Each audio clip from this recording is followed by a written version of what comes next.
found the Ark. Our only chance of stopping him is a surprise aerial assault. Clear this sector of Covenant anti-air defenses. Make a hole for the Admiral's ships. Good hunting. Keys out.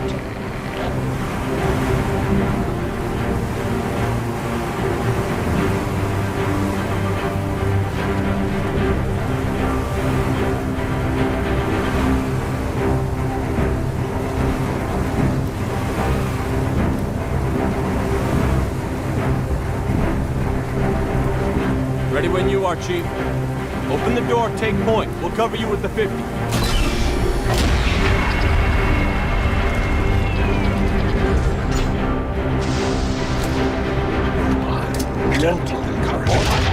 Chief, open the door. We can roll on through.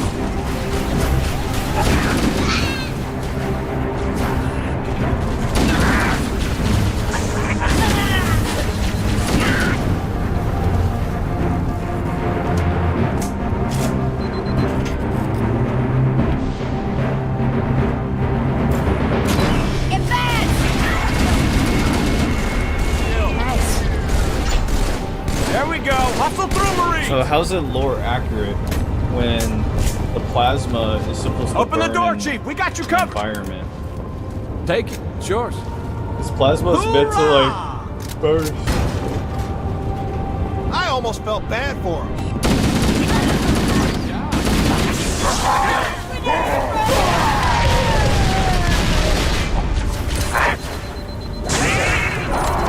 Master Chief would be sprinting at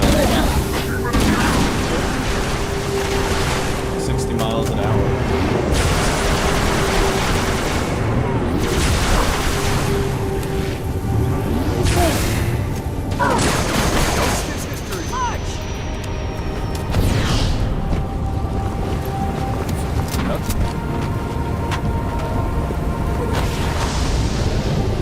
It's like true, more accurate. It's Kilo 2-3, plasma this is forward at the splashes. dawn. I need a sit rep, Plasma Commander. actually has splash damage. Atmospheric disturbance is intensifying above the artifact, Admiral. Sierra 117. Moving as fast as he can, sir. I know he'll get it done. Yeah, plasma is meant to splash. Okay, well this guy died instantly.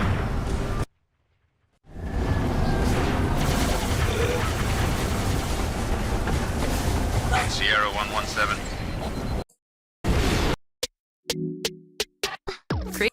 Okay, whatever the heck that is. That away, Chief. Target destroyed. Oh, that's a hawk. Move to the next area. Over. That's cool. Got hawk? Oh, hawk is down.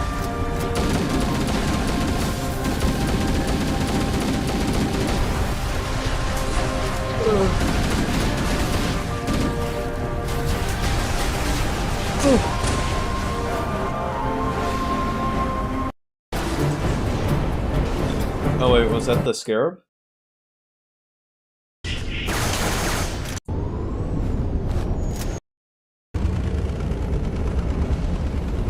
Gotta move fast.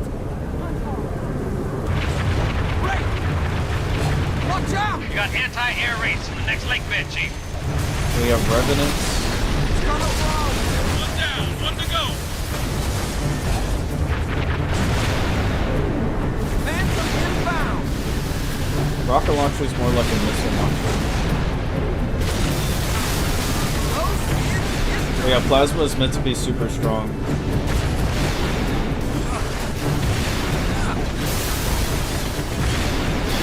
And splashes.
everybody would be moving a lot faster.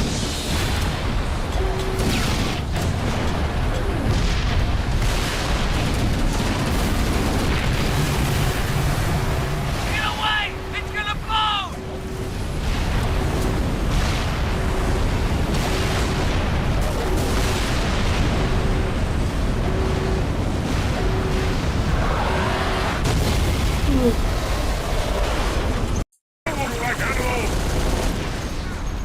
Oh look, elites.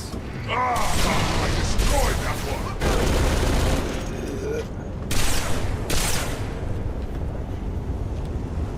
Get there! Retreat! Stand there, start shooting through us.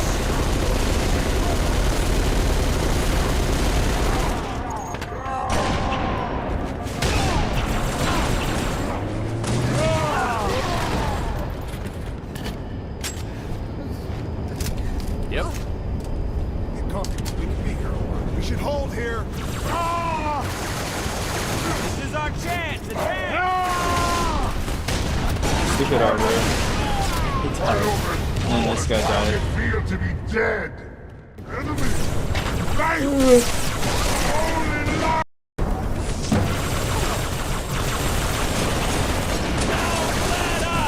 I don't see it being as lore accurate. Like, I really don't see that.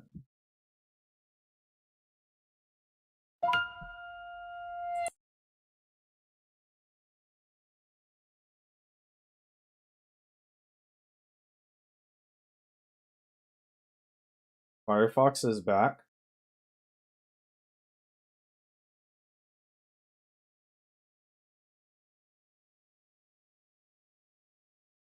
Of this new Dynamite Ben 10 series, there are a lot of interesting questions being asked, from new transformations and how they work, to the history about what Max was a part of and what he has done, and more importantly, Ben 10's possibly new kill rule and the implications of what all this means for the future. But I'm AJ here at the Hero Informer, and instantly picking up where we left off before with Cannonbolt, you know, one of Ben's newly transformed aliens, being ran off the road by Gwen in the rust bucket, who, mind you, is very discomfortable seeing this alien non-human creature here, but even getting out with a weapon, a tennis racket, to go and beat the hulking alien into submission. Well, that is until she like sees 10 or 11 it's or Ben something? as he de-transforms, and I can never get over just how grotesque and uncomfortable these transformations look. I can only imagine it from Gwen's perspective, seeing Cannibal, this white, round, pale alien, morph and transform back into her cousin Ben. Now, of course, physically he is fine, maybe a little drained from the transformation, doing well, all things considered, but still kind of traumatized. As Gwen is questioning what is happening and why is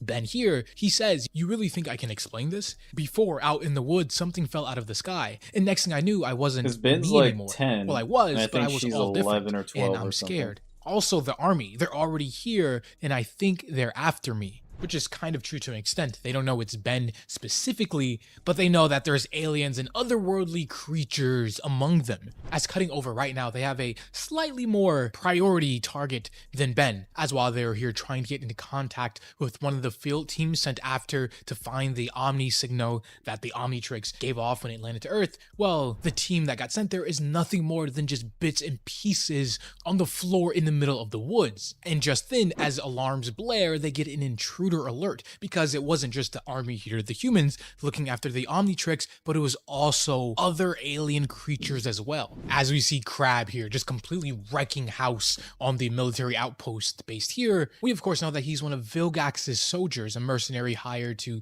go and capture the Omnitrix to bring him back to him. Except not only is he something the humans have never seen before, but he is frankly overpowered compared to the available weapons and resources that the military has here. Simply put, there's no way they can stop Crab here, and he even knows this, saying this planet's form of resistance is pathetic. Now, they do try and change their strategy a little bit using fire to burn it, but again, like, it's meaningless. These are just distractions to him. Crab's real mission is to locate the Omni signal coming from the Omnitrix and, you know, pry it from Ben's arms, dead or alive, and bring it back to Vilgax. Though Max Tennyson was also here at this base this entire time, you know, hiding and not trying to get caught up in the wreckage and destruction here, he decides, while it's not ideal circumstances, he needs to get out of here. So he pulls out a device calling the RV to him, which to Ben and Gwen inside of the RV, not knowing what's going on and why did the vehicle just start driving itself and heading towards some random destination, it's pretty obvious to see that while it looks like just an ordinary or less than ordinary and rundown camper truck, hence the name Rust Bucket, it probably has some of the most advanced technological stuff on the planet. Now, this decision of bringing the RV here is going to have more consequences than even Max thought of, because as they arrive, they see Crab here is just destroying the place, killing people and taking no prisoners. As you know, Ben and Gwen just watch him just completely obliterate and crush a man's head in the palm of his claw. And Ben's just like, yeah, it looks pretty intense out there, trying to downplay the situation because even though Ben at heart is a hero, why are they drawn like in the moment, this? he's still a 10-year-old kid thrust into an almost impossible situation, with Gwen going on to say, intense, that's it. Ben, people are getting killed, they need help. And you've got that thing now, whatever it is, on your wrist, the Omnitrix, and maybe you should use it. With Ben finally seeing the, well, giant issue here and agrees, using the new and mysterious and almost alive looking Omnitrix on his wrist to transform, which I do want to pause and just say and point out the Omnitrix here in its design. It of course looking and leaning heavily into the more techno-organic route than the sleek, clean, futuristic look that it usually has. And given the fact that it seems to move like I always vines wanted that. almost a symbiote, I always wanted the Marvel Omnitrix upon as a Ben, kid. I kind of theorized that this version of the device, if you even want to call it that, will have a greater level of sentience to it. You know, an object holding the DNA and sequencing of so many different alien species from across the universe, being sort of alive in its own way, definitely sounds like something this version of the Ben 10 universe would do, given that it's supposed to be like and inspired by Marvel's Ultimate Universe and DC's Absolute Universe. And while it's a theory, it's not necessarily a new thing. You know, the Omnitrix has had semi-artificial intelligence in different forms before, so going this route would be incredibly interesting to see. Though back in a moment as Crab is just completely dominating and killing more people, saying that the Omnitrix signal is getting close, it must be nearby, he looks up and just sees Diamond Head rushing towards him, which here he has a slightly altered design, but he's more or less the same, just, you know, given crystal super steroids to make him bigger and two giant spikes coming out of his back, bigger than usual, as he lunges forward Crab and just completely takes him off guard, because up to this point, Crab has only seen humans, Homo sapiens on this planet, so seeing a Petrosapien, the creature or alien that Diamond Head is, that just doesn't make sense. Now, he is able to eventually get Ben off of him because he wouldn't be a mercenary or someone high enough for Vilgax to specifically hire to get the Omnitrix of all things if he was just a simple pushover or someone not necessarily strong. As Crab gets up and says, it's been eons since I've tested myself against a Petrosapien. Perhaps this planet will provide a challenge for me after all. But in that case, Ben decides to give this alien here a welcoming gift as he punches him straight in the chest with all of his strength, saying, "Welcome to Earth, pal." Welcome to Earth, pal.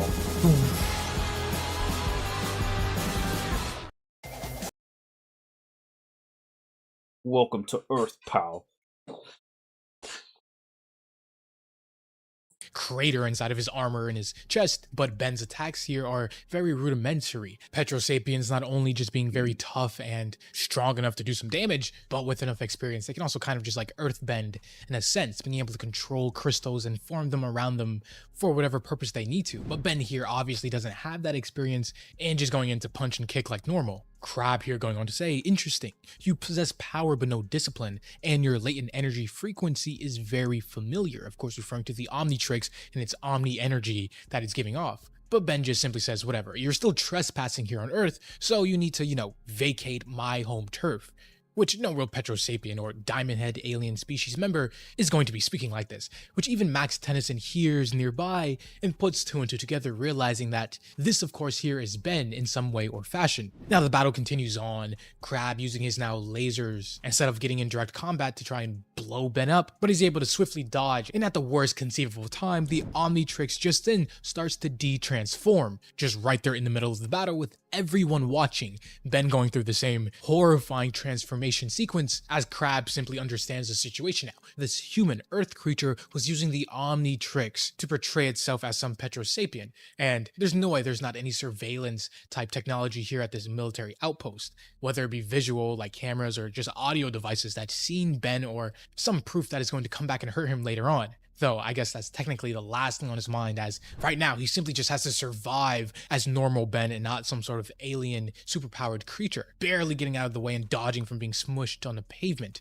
But simultaneously, while this is happening, Max was eventually able to get back to the rust bucket, meeting with Gwen and informing her that, yeah, he knows what's going on. This alien creature and that Ben here as well can transform into them. He simply says, we don't really have time for explanations right now, and you've already seen a lot more than you should have. That's something that we'll eventually have to deal with. Regardless, right now we have to do something to help your cousin before things get really ugly. As he goes on to use some of the advanced tech that I mentioned before in blasting Crab here with some sort of sound or frequency waves. Max saying that it was just a quick high frequency particle burst, something designed to just fry and scramble his systems long enough for Ben not to just be a sitting duck, and use this distraction to transform again, as just then the Omnitrix glows green, ready to activate once more, deciding to go for a form that's more classic and very hard to mess up, forearms as he launches in and just completely obliterates him.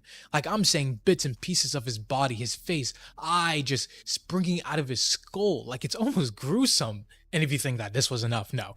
Ben continues to just dominate him now, grabbing him by his legs, slamming him into a container before jumping on top and beating him into the ground more. Almost or very blatantly killing Crab here. And it's not even Ben that stops himself or decides, enough is enough. It's the military behind him who finally gathered the men and deciding to put all alien creatures down, including Ben. So it seems to me anyway that maybe this version of Ben doesn't have the same restrictions about killing in the first place, which is not like the original Ben in the show, and other lore doesn't as well, because if pushed far enough, as seen with Kevin and some other threats, if taking out and killing your enemy is a last resort and something that just needs to happen, that is a thing that Ben this is one's going more to do, realistic has in canon. So that being a thing this early and this just like on the fly is going to be very interesting to see how that plays out and develops and further. he's But just it's a actually kid, Grandpa Max who gets Ben out of the situation, so using the rust emotionally bucket to deploy and smoke psychologically screens all children across the battlefield to limit don't really have visibility good and coverage so they can escape. grasp of Everybody that. loading up and then they drive off, which I think the most unrealistic thing in this entire series so far is somehow 4 arms fitting inside of the rust bucket with his 2,000 to 3,000 pound weight and being like 10 feet tall. Though eventually he does de-transform back to his human form. Of course, every time still feeling the same sickness or weakness that he does with each transformation. But it's Max who goes on to say and tell Ben, don't be scared. And that goes for you too, Gwen. Listen, it's still early. The summer has just begun, and I'm sure everything is just going to be fine. Of course, Max being absolutely clueless about the insane things that are going to happen and just who is going to come for them.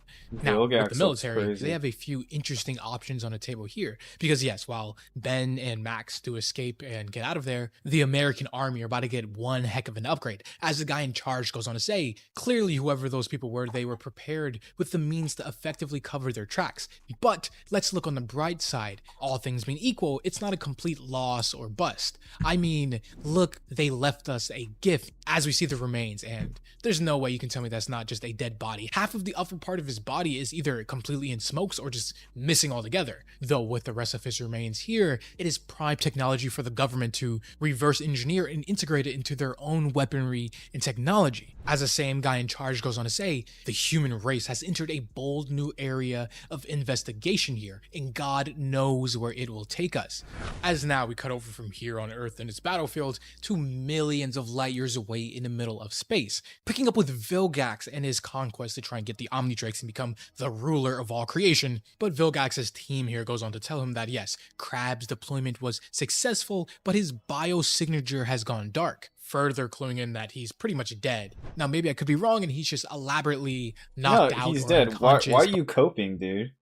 Ben actually killed him, which was pretty cool though. I like the fact that that happened. But it gets even. Vilgax has some pretty powerful things at his disposal. And it makes it even worse as he goes on to say, perhaps Earth, deserves more of my strict attention. Surely they're not prepared for what is to come, but soon they will learn firsthand the cosmic truth, as every other world before them once did. When their own petty gods fail them, and they are bathed in the blood of their own meaningless existence, they will know once and for all that Vilgax rules. which I don't know about you, but this version of Vilgax here is almost infinitely cooler than like 99% of other Vilgax appearances in the Ben 10 lore. But whatever he has This in is a store lot for more Ben realistic. and Earth in general, we're going to see next time as this issue and this first arc of this Dynamite or Absolute Ben 10 series comes to a close. As always, I'm AJ here at the That's Hero cool Informant.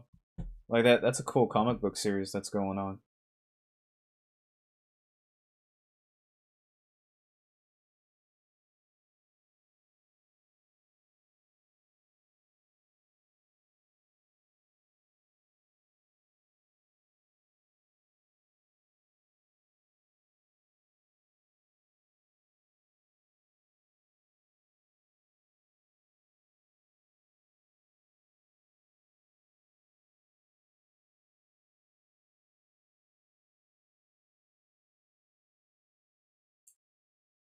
Oh, this one? I found myself at a time in my career. Yeah, me too, dude. The only problem is I gave up. I finally gave up, dude. Based on the analog horror series made by Apricodal Animations on YouTube. This was made possible by a few different mods, but pale in comparison to the real thing. Subscribe if you guys enjoy, and let's get into it. Honestly, I don't want to waste too much time. Since I only have around 5 minutes left on my grace period, we should probably build a shelter here pretty soon to keep ourselves warm, because we do have a temperature mod. We have the Tough as Nails mod installed, meaning that I tried we'll have to that keep mod. ourselves warm, and we'll have to keep ourselves well hydrated. So I don't even do that in real life. How am I supposed to do that in game? All while we're surviving Well the hydrated. friggin' monster that we're Water. dealing with today, because I don't know what we're dealing with. So let me just grab an axe real quick. Usually people What do make you mean you pickaxes don't know what first and you're then they just dealing with? upgrade to Of stone course you do. campfire. Campfire is going to be super helpful. Time for durability. I think that's a fair trade. I don't know how I'm going to get down from here. I'm going to have to mine down. Is that water? I'm going to trust that it's water. Okay. Oh, that's big. If we can get iron, we can make... Oh, sand! Holy, oh my gosh, we're so set. We just got everything that we needed. If we can find iron, we can grab the lava over there. I'm gonna grab all of it because I need to make as many water bottles as I can, because I'm pretty sure water bottles stack, but I'm not sure. Apparently I don't know anything No, about they this don't. game at all. Water bottles don't stack. Water I didn't never know. stacks. What is that? Whoa, whoa, whoa, whoa, whoa, whoa. What is that? Yeah, what is that? Get closer. Where'd he go? Don't be afraid of it. I was just trying to get a better look at him. Where did he? I hear building. Why'd you run away? I hear building. I gotta go. I gotta run. I like the Godzilla music, because it is meant to be a horror. Bro, give me in, give me in, give me in. Go, go, go, go. Give me in. Bro, give me in!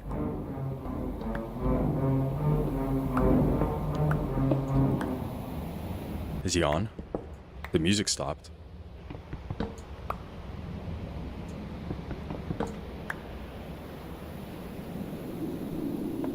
Okay. I was unexpected. I'm surprisingly not that cold. I mean, it's not like it's storming right now. And I do have a campfire in my hand. That might be cheating. No, I'm gonna keep it just for light. I'm gonna keep grabbing the sand though. I want to grab I want to grab as much of it as I can, because resources are extremely limited out here. It's just a cold wasteland, bro. So I should probably make a shovel. I think that would make this process a little quicker. Okay, I think that should be enough.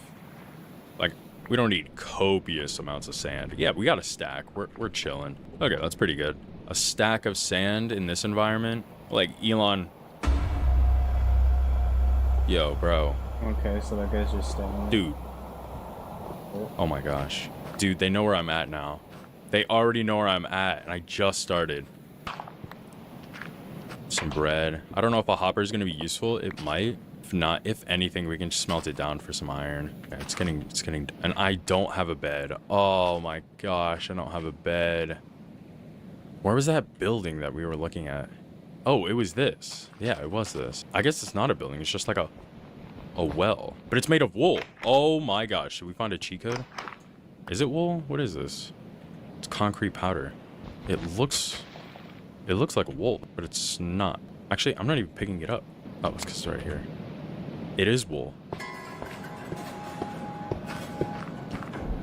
Oh no, something's building. You scared? So scary. Bro, I'm literally just a worm. I'm just hiding in walls. I mean, can you blame me though?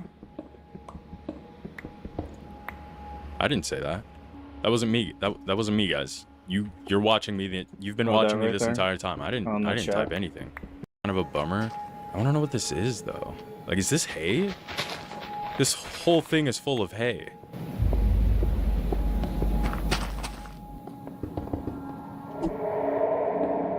Yo, my cursor's locked on something. It won't let go.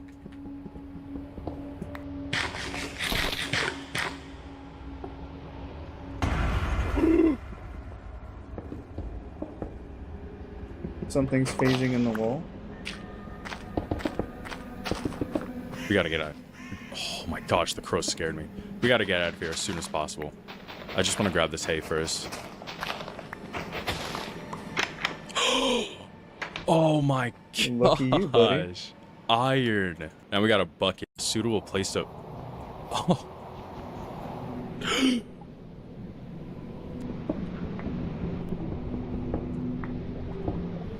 Okay. This isn't the best place to do this, but it's a place nonetheless. What I'm gonna do is, because I need to heal, so I need to get a furnace going. You start smelting some glass. Because I think that's why I'm not healing, is that I'm a little bit thirsty. I don't know if we're gonna need the hopper. I'm gonna be honest. It might be nice, and we'll keep the saplings for fuel. I just don't know if we'll need it or not. Actually, you know what? Now it has a purpose. Okay, now we got water bottles. Oh, am I poisoned? Oh, I have thirst because... Wait, why? We are healing. Oh my gosh. I mean, we're green. We got green water, but this is... I'll take it. I'll take green water over no water any day. I think it's because it's dirty. We need to purify it somehow. I don't know exactly how I'm going to do that. So like a purifier thingy? Or we can run it through the furnace. Maybe that's what we can... Does that work? No, it doesn't. Ah. That's a little unfortunate, but understandable, I guess. I don't really have another use for the hopper right now, and it's just gonna take up inventory space. Leave those in there. Okay. I can find iron. I'm not in a super big rush to... Oh, never mind. I'll take it. How does this keep happening to me? I mean, it's because I'm not paying attention to where I'm going, but, you know, I like to not take all the responsibility. I'm so glad it's not, like, storming right now, because it totally could be. So I'm just thankful it's not. Wait, you guys hear that? It's coming. It's coming. We gotta go. Help? Bro, I can't help you. I need help myself. It's getting closer. Oh my gosh. You know what? Oh, this is a lot better. Forest. I don't know if that's gonna be better or worse, but it might be nice for building a house, so I'll take it. Gotta be careful for no pits of snow. Okay. We gotta burrow for tonight. That looks AI. It's not the prettiest. Hello? What? Yo, move. Oh, move. He's small. I gotta move backwards. University of Phoenix has no... Is that really scary, dude?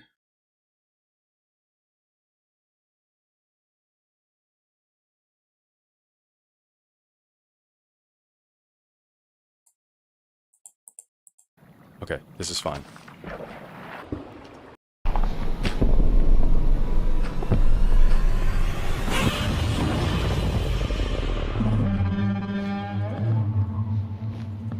Are you building? Don't go over that. I'm gonna go wherever I please. Ah! You're right, big dog. You're right. That's my bad. That is my bad. I'm sorry.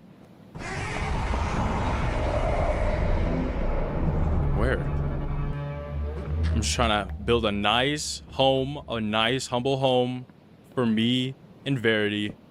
Get a campfire going, you know, keep it nice and toasty in here. We even got a little bit of carpet going on too. I like that. Actually, I think it's gonna get cold in here if I do that, so I might want to use wood instead. We've been stuck using stone tools this entire game. I don't know if it's sad or impressive. Should probably use trapdoors for these. Cobblestone, this is good building material, right, guys? I think so. I think it might actually... be okay. And then we'll just use the bed as a set of stairs. Should make some trap doors just to keep it nice and toasty in here. Don't want any of the, you know, the heat escaping. So now it's all just one box. Call me Jay Cutler because I live in a box. Only a certain democracy. I don't have any armor. I'm completely vulnerable right now. That's not an invitation. Everything looks fair so far. I think everything's going fine. What do you think, Verity? Maybe we can try and find a purifier, something like that. Water purifier. I need copper, and I'm assuming they won't like poison me, you know. While we're waiting for this water to smelt, we are almost at 250,000 subscribers, which is actually crazy. I know I'd be slacking on the schedule. Definitely gonna start uploading a lot more. So if you guys do want to see more content, I would appreciate it if you guys would subscribe, you know? Okay, so we got all that purified. I don't want to subscribe. What is that? Is he here again? Godzilla! Oh my gosh! He's freaking massive! Oh! Godzilla! Oh my gosh! Dude! Looks goofy. Dude, it's terrifying. The way it's moving. Kind of bad though. Hold up. What? Oh! Verity, you gotta save me. You gotta save me. Do we got a boat or something? We don't. Oh, what happened here? All right, later, loser. I gotta get back to my house.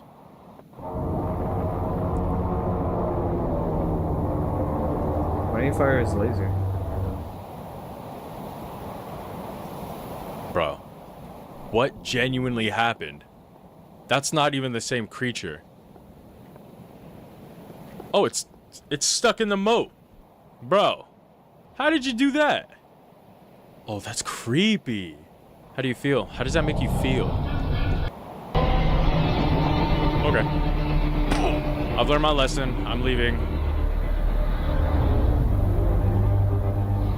I got the message. Thank you very much. I'm gonna run back to the house. I don't want that thing to escape somehow. I don't know how it would escape, but I don't want it to escape now. So we gotta play things a little bit smarter here if we want to keep living. I'm not gonna tell you which one you are though. You know? Okay, I'm gonna. He opens up the Gemini app. He calls. Gay.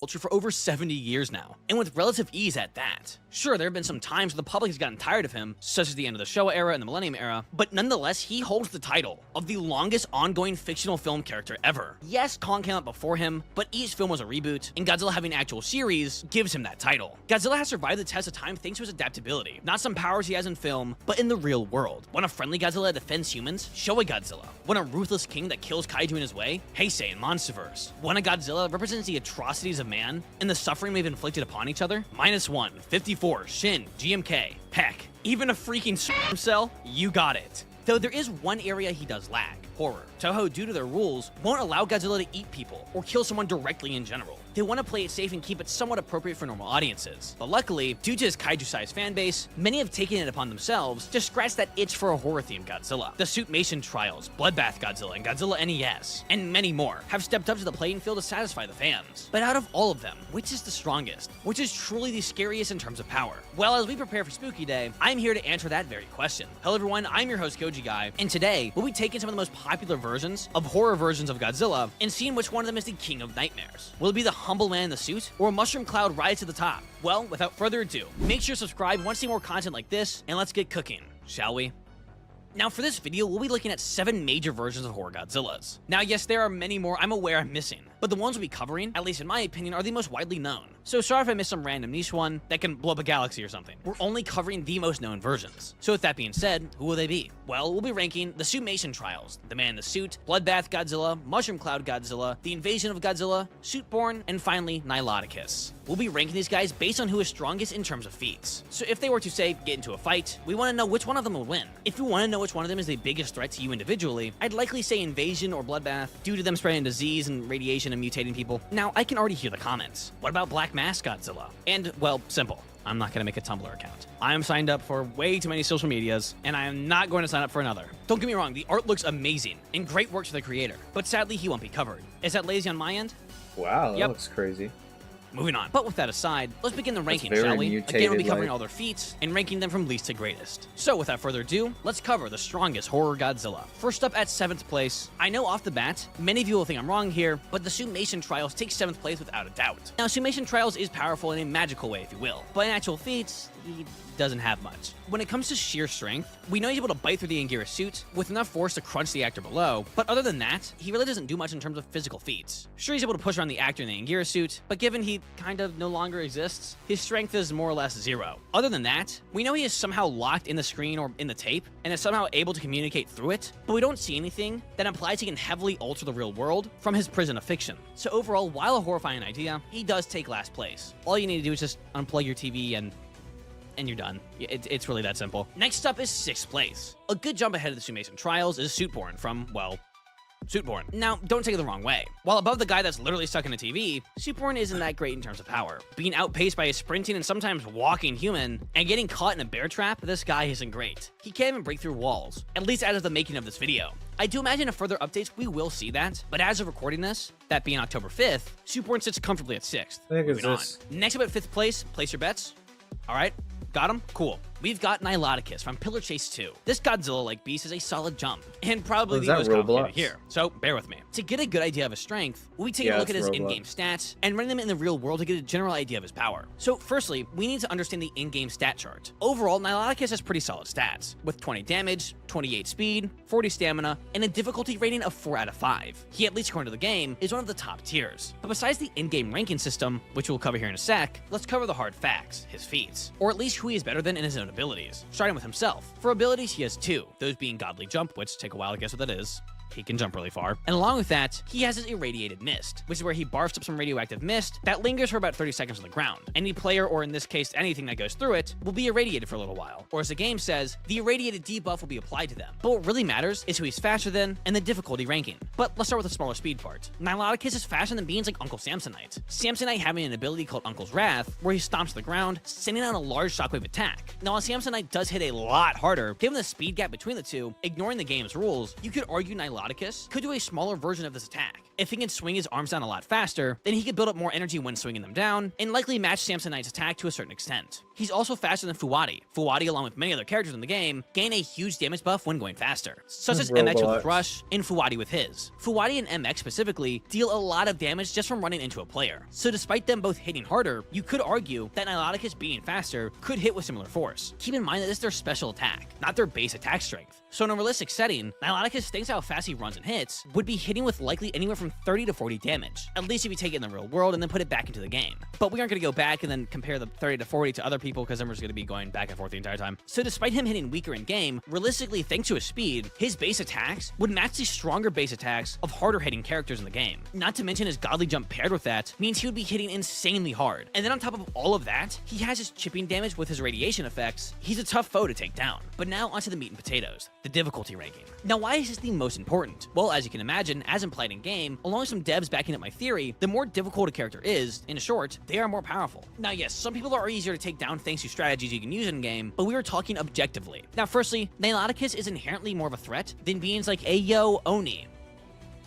I think I got that right. A being who can straight up shapeshift into the player and trick them. Or MX, a guy who, despite being able to punch far harder, is only half as dangerous as him. Or Valum, a creature who, using his abilities, can manipulate the player, making them unable to run or darkening their vision. And again, despite all these abilities, Niloticus is more difficult. And keep in mind, he's just fast. But now onto who he's matched in power with. Firstly, Vapor, a being who can set his targets ablaze and teleport at random. Or Inkfell, a creature that can make his own ink portal things. But most impressively, he is matched in power with Uncle Samsonite. Now, to those who don't don't play Pillar Chase, let me explain why this is so impressive. Uncle Samsonite has an ability called Domain Traversal, where he teleports a player to his own pocket dimension. Again, in that episode, he's able to take out the power in the building, meaning he did enough damage to the surrounding Icus, but not a major one. But let's start with his feats of strength. Firstly, an Anguirus, but still, being able to match him in terms of difficulty is impressive. So Niloticus earns a spot at 5th place. But now, moving on. Next up at 4th place is the man in the suit by Unknowingly. Now he's a slight jump from Niloticus, but not a major one. But let's start with his feats of strength. Firstly, an Anguirus suit incident. The man in the suit is able to bite through the Anguirus suit and into the skull of the actor below, killing him in seconds. In Godzilla Encounter, he's able to pretty easily overwhelm the Kong suit actor and ends up holding him underwater, killing him. Later, when our cameraman is running away as he hears screams, this is not only due to the crew finding Kong's body, but then largely due to the crew themselves being killed off, this being confirmed by Unknowingly himself. Again, in that episode, he's able to take out the power in the building, meaning he did enough damage to the surrounding area to cut through enough wires in the walls to cut off the power. Later in Masura suit incident, it is said in the video that no amount of security would have been enough, likely implying that the man in the suit at this point is already relatively bulletproof, at least to a smaller caliber, which is backed up later with a shotgun feat that we'll cover in a moment. He's also able to bite all the way through the larva suit and kill the actress below, and then just to essentially teabag on her, he then mauls her parents to death. And lastly for strength, in the Ghidorah suit incident video, the Ghidorah suit is said to be the most durable one yet. And keep in mind, suits at this point, such as the real Anguirus suit, having a skull-like hardness to it, or the original Godzilla suit itself being made of ready-to-mix concrete, means the Ghidorah suit is a tank of a costume. Now Godzilla doesn't bite through it, as it's really just too difficult to land a good bite anywhere, but at this point, it is likely the suit would have stood no chance against him. So the man in the suit in terms of strength slightly edges out Niloticus. Well, yes, Niloticus is as powerful as Uncle Samsonite, that doesn't mean he can output an attack. It seems that the man in the suit's scales are as hard as most metals. Along with that, suit himself. In Depiction of Growth, Ilsa says that it's already too late for mankind. Now, does this mean he's a planet buster? No. But she's likely referring to the fact that there is nothing we have to stop him if he were to go on a rampage. If you blow him up, he'll regen. If he bites you, you'll mutate into a monster. And of course, he wouldn't be a Godzilla if he didn't have an atomic breath, or in this case, acidic blood. The man in the suit is able to vomit out an acidic and corrosive acid blood, being potent enough to go through flesh and metal alike. As soon as he uses it in the forest, it melted a giant hole into the ground, and the blood itself will begin to mutate, such as it did in the forest, as it began to grow eyes. So even if you survive the acid attack, you will start to mutate from it. It also seems that while animalistic at times, the man in the suit is able to think, even to the extent of normal people, such as seeing a mailed message, where it seems that the man in the suit was able to ship something to the viewer about his family in the war. So overall, this guy is a snowplow of a monster, breaking through walls, ripping through cars, and even making giant holes in the street is to be expected from this guy. But with that being said, we're now moving on to the top 3, and with a special guest. Goji Chronic, take it away. Hey guys, it's Goji Chronic from Goji Chronic. I want to thank Goji Guy for having me here on the channel. And he asked me to cover one of the Godzillas, so naturally, I'm here to oblige. So with that being said, for 3rd place, we've got Bloodbath Godzilla by Apricado Animations. Now, thankfully, this guy is pretty simple as far as feats go. While not being nearly as complex as the man in the suit or some of the other Godzillas that we've covered, his feats, while fewer, are still more impressive. So starting off with his feats, in Godzilla Bloodbath Beam Scene Teaser, Bloodbath is able to destroy an entire street city block with his atomic breath. In the subsequent trailer for Godzilla Bloodbath, we also see that he's able to mutate life around him, infecting humans and even turning them into Godzilla human-esque hybrids. And we aren't talking about no metal pole, like full-on kaiju human hybrids. Along with humans, we see in the subsequent trailer for said radiated hybrids, he's seemingly also able to mutate all forms of animals, from gross human hybrids to giant hunks of flesh, and they aren't only able to mutate a little, they just become overall very freakish. Their bodies warping, some turning into balls of meat, some growing beaks, and some even growing 3 heads with long necks. But now onto the more noble stuff, and Godzilla unleashes the atomic breath. Bloodbath is able to destroy a building to a small degree when simply lifting his hand. He is able to roar up his innards and is fine with it also, so his internal durability should be fine for the most part. In Godzilla vs. the Military, we see Bloodbath is able to think to himself, and he even goes on to have his own inner monologue. And along with that, he's able to withstand tank fire, so he's pretty durable and he's quite intelligent. But lastly, and most importantly, there is a Godzilla Bloodbath vs. Legendary Godzilla video. Now, disclaimer, we are not assuming that this MV Godzilla is canon to the actual legendary counterpart, so we're not going to just give him all of his feats, because, you know, we're not trying to glaze him now. That's a little much. But we will at least assume that this MV Godzilla counterpart is of comparable stature to his canon counterpart. So we're assuming that this guy is 99,000 tons, and even then, that's pretty generous in my opinion. But anyways, with that being said, Bloodbath is able to tank a shove from MV Godzilla, and right after, he's able to kick this MV counterpart back. He goes on to subsequently survive a beam, gets his arm ripped off, and he's just fine with it overall. He just reattaches it. He even goes on to get his own arm stabbed through his skull, and once again, he's able to just get up and be fine with it. And he also is able to endure being slammed over and over again by this MV counterpart.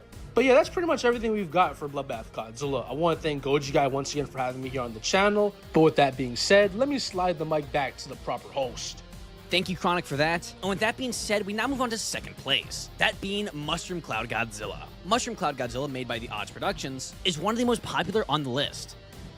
Annoyingly so. I can't open any Shin Godzilla related video on TikTok without some corny comment saying, "Wait till you see Mushroom Cloud Godzilla," usually accompanied with a skull emoji and praying hands. Anyways, what is he able to do? Well, let's cover that. We see in Mushroom Cloud Godzilla 1954 that just from walking around, he's able to destroy enough buildings to cause a giant smoke cloud. With his beam, he's able to cut through buildings and not only explode them, but melt a huge amount of metal that makes them up, spewing out hot liquid metal across the city. And finally in that video, cool. he's able to blow up the Tokyo Skytree. Now this building is absolutely gigantic, and being able to blow it up so fast with such a large mushroom cloud accompanied by it, we are looking at an explosive yield similar to a bomb with dozens of kilotons. Moving on to Mushroom Cloud Godzilla 1946, we get a lot of great feats. Firstly, we see drawings of feats of Mushroom Cloud Godzilla eviscerating a Navy vessel. Now, what type of boat is it? I don't know. It looks like a destroyer, but I don't know anything about, naval vessels. But regardless, he is lifting and splitting a multi-thousand-ton ship with ease. We also see more of his beam in action, being able to cause explosions on the ground wherever the beam is aimed at. Again, later, we see him generate a giant explosion from hitting a building with his beam. And overall, we see that he left a large chunk of the city in ruin. So overall, while Bloodbath Godzilla is likely physically stronger and smarter, it really comes down to the beams here. And I think Mushroom Cloud being able to create such a massive explosion would give him a slight edge over Bloodbath. But in all honesty, you could interchange them. But personally, I have him sitting at number 2. So with all that being said, 1 remains. Now, before we show it off, as all YouTubers do, it's time to e-bag. If you've enjoyed this video so far and want to see more content like this, Shin Godzilla was dinosaurs, fun to watch. kaiju, sci-fi, and much more, then make sure to subscribe. We have plenty more spooky related videos planned this month that I'm sure you all will enjoy, such as putting the having a personal bias, but allow me to tell you why he sits here at first. Firstly, in the first video, that being the Godzilla Rampage, already off the bat, Godzilla is able to seemingly either come out of the ground or come out of the ocean so fast that he destroyed the ground below him. Godzilla is seemingly lifting giant chunks of rock off the ground just from standing up. We also know he took down a cruise ship, melting through the ship with his beam, which was so bright and hot, people on board started melting into each other. And not to mention the beam's light. It was so bright, witnesses reported it feeling like their eyes were going to explode. And the final cherry on top, with a single beam, Godzilla made the air toxic, meaning he easily already kills off the lower rank horror Gojis, and already is likely about to surpass Bloodbath, but we aren't anywhere near close. Later, he attacks Boston, leveling cities in his way. When the military arrives, all of their efforts were seemingly able to knock off a single dorsal plate. But the horrific thing about this Godzilla is that he adapts. Godzilla, during the attacks, was able to adapt to the jets above him and simply shoots out his dorsals, taking the jets down in the process. He is then able to almost instantly regrow them. He also shows off his range of nuclear attacks, from projectile dorsals, beams, giant nuclear balls, to even being able to extend his dorsals rather than shooting them out as seen in the Invasion of Godzilla Unseen footage, which I would personally still argue is canon. But I will go ahead and set down the big thing.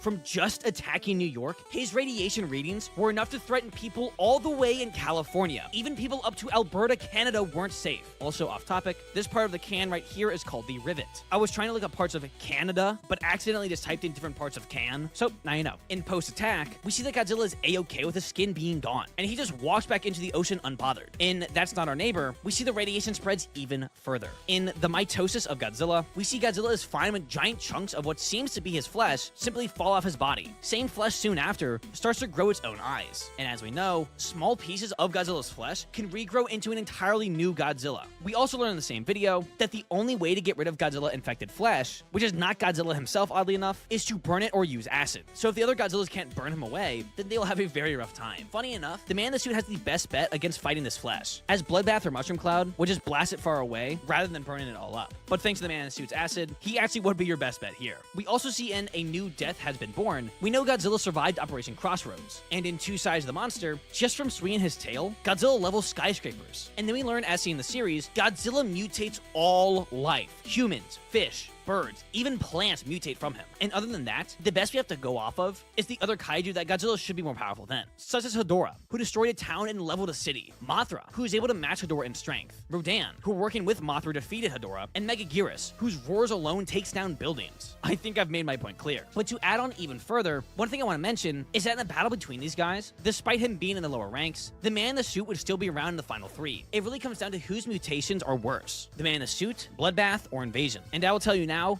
it's Invasion. By far, no questions asked. Firstly, his sheer radiation alone would likely kill off most, if not all, of the contestants here. From making toxic air, to melting humans down, to the fact that despite only attacking New York, his radiation goes as far into Canada. What is this? I told you earlier. What is this called? Rivet. All right, good. You're paying attention. If you didn't get it right, you gotta pay attention, man. His radiation is far higher than either of the other two could dream of. Now, I'm not gonna go over all the radiation stuff I wrote down because, oh my gosh, this video will be like 10 hours long, but I will cover the important things. Firstly, we see in Godzilla virus, eating meat infected by Godzilla can cause cell damage along with cancer. And along with that, people that start mutating will have these noticeable effects, showing symptoms like dizziness, vomiting, diarrhea, headaches, and uncontrollable drooling, along with later symptoms such as rashes, red eyes, your spine begins to bump out, and you start to rot and look like a zombie. Along with people, even food mutates, coming back to life, as seen with this thing in the supermarket, in the video titled, The Army of Godzilla. We also see in this video, mutated Godzilla-human hybrids still retain a good amount of their intelligence, being able to set traps and wait for their prey, and they're even able to break into people's homes. So overall, between his abilities, radiation mutating effects, and sheer power, the invasion of Godzilla sits comfortably at 1, even surpassing some real Godzillas, such as Shin, -1, 54. And you could even argue that some of the mid-tiers like 84, 2014, and Zilla Jr. might be outdone by this monster of a Godzilla. But now, onto the fun, unusable stuff. So if you just wanted the main canon list, there you go. But if you want to see this list rearranged with new info, then stick around. Imagine being able to build anything, just by thinking about it. Yes. Base 40. I want to build a nuclear bomb that blows up the Earth's core. So, hi, everyone. This is a little weird. This is the first time a video will go on for quite a bit longer than when the results were given. So, if you left, you can't hear me, but I don't blame you. This is a little bit odd. But to those who stayed, howdy. If you made it this far, go into the comments and comment Tootsie Roll, so I know who's a real one. Anyways, we have 3 Godzillas that will be getting reevaluated. Those being Niloticus, the Man in the Suit, and Bloodbath Godzilla. Bloodbath and the Man in the Suit specifically had their creators reach out, both of which tried to give me info on their OCs. Come on, guys. You can't buy me out. I'm not a politician. You said how much? $20. Yeah. You're the strongest, dude. You're the strongest. All right. Anyways, let's start with the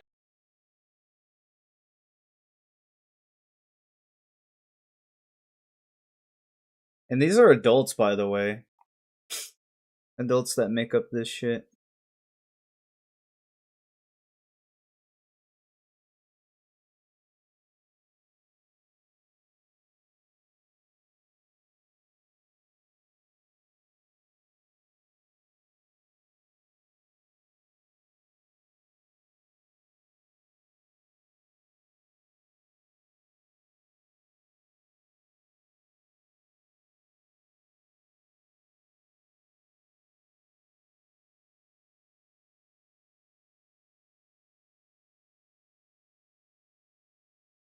What's up, everybody, D-Man back. Welcome to a brand new video, and today we're going to be doing...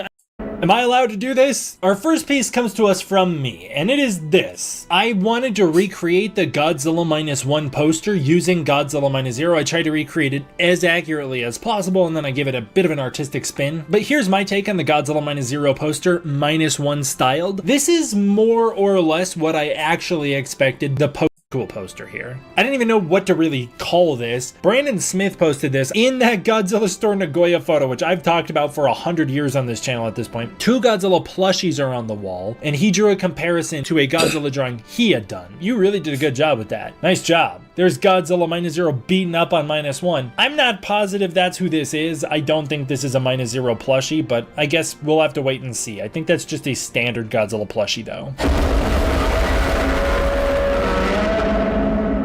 Given all the new information for Godzilla Minus Zero, the cast list, the teaser, the poster, the banner, all of it, Minus Zero has surged in popularity on IMDb, as reported to us by my friend Dai-chan, and as he states here, it has boosted into the double digits, which is a first in the history of live-action Japanese films as pre-released works. Very cool. New Godzilla Minus Zero merchandise was announced. This is the new Godzilla Ticket-like collection featuring Godzilla 19. A new LA Dodgers x Godzilla Minus Zero event was announced. This is at Uniquolo Field. This is on Thursday, September 24th during the Dodgers versus Padres game at the Uniquolo Field. And there, a Godzilla Minus Zero bobblehead in the Dodgers uniform will be released. Very cool with Godzilla in Dodgers Stadium there. Godzilla's looking so cute with the baseball bat in his mouth, and you can see those spines sticking up as the new design is very spines forward. Only 40,000 of these things will ever be made, and they will be sold to the first 40,000 attendees to come to the booth. And then later that night, a drone show will kick off, which is Godzilla themed, which is very cool. I'm excited to see that come September. I'm surprised to see how fast this stuff went on sale, but a lot of Godzilla Minus Zero merch is now on sale. This is the Godzilla store Yumera. Oh man, I really want a lot of this stuff. Here's the poster and then all of the merchandise. These look really cool. These are the t-shirts. Here's the stickers. Shirts. She was adored by everyone except her cat. Until she tried Shiba, ignored to adored. Today, business happens virtually everywhere. That's why you need Supermobile from T-Mobile. Godzilla The Ride Great Clash will be on sale in physical stores coming very soon. Well announced all the way back at Godzilla Day, I believe. The new SH Monster Arts Godzilla The Ride Great Clash should be released in stores like within the next coming week or so. Some people have already started to get theirs from pre-orders, and here's the box. I don't know if I've ever given my opinion on the SHMA Godzilla The Ride Great Clash, but overall, I think it's pretty cool. It's very, very similar to the Godzilla Minus One. It's got a little more pink in the chest, it looks like, and of course the spines are all different, but it's very much just like built off the bones of the Godzilla Minus One. It does look like the face has been changed a bit from that early prototype, at least based on these images. The prototype still seemed to feature, this was the prototype on display, still seemed to feature the facial scar, and the face looks more Minus One-ish here, and it does look like they removed the facial scar on this one. There's a great look at the side profile, which really highlights the new spines. They are much smaller than the Godzilla Minus One spines, much redder than the Godzilla Minus One spines. This feels like the easy version of the Minus One figure, like if you want a Minus One Godzilla SHMA that you can articulate without fear of destroying the dorsal plates, this is the one to go with. They're still pretty long back here, but like way slimmed down from that Minus One. And he looks pretty cool, just a great range of motion. I was already a big fan of the SH Monster Arts Godzilla Minus One, and so obviously this is very much the same figure with only minute differences, so of course I'm gonna like this one as well. It's pretty much the exact same figure. This was produced by Yuji Sakai based on 3D data from the film featuring the distinct shape and coloring of the Godzilla The Ride Great Clash, and of course the updated redesigned dorsal fins. It featured improved neck articulation to allow for this swimming pose, and yeah, he looks really good there. Of course that's a big part of the ride, so that makes sense. And it does come with a Goose minifig. I believe this is the Goose that you fly around on, and this is the Goose mothership that you launch from. I think they're about the same scale though, and there's the difference between Gooses. This guy was 6.3 inches and he ran you $150, so kind of expensive. Moving on right along to the SH Monster Arts Godzilla Minus Zero. There it is, the first official teaser images featuring a recreation of Godzilla bursting through the water here, and then a showcase of the new Godzilla figure right here, showing off his new posing and articulation. This is a 6.3 inch figure, just like the other SH Godzillas. It is 9. I will say there are things about this design that I don't love. It makes him look almost like a human who's worked out too much. He's got this massively muscular chest, which I think could look very cool. He obviously looks like a very scrappy. I did watch this. Oh, it was 2 weeks ago? 3 months ago. Godzilla 2 years have passed. 核攻撃にも耐えるそうですな。それは人間のやっていいことの範疇を超えてる。あんた自分が一体何してるのか分かってんのかよ。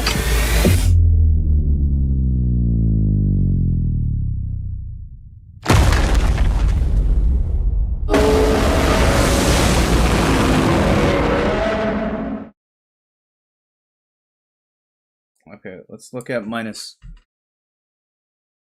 uno. Minus one.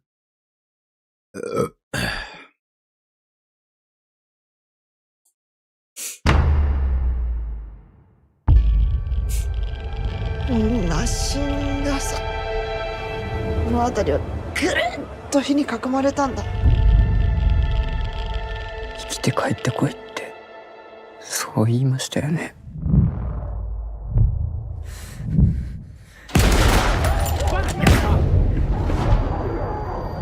あいつらは毎晩夢に出てくるんです。早くこっちに来いって。引島！俺の戦争が終わってないんです。今度の戦いは死ぬための戦いじゃない。未来を生きるための戦いなんです。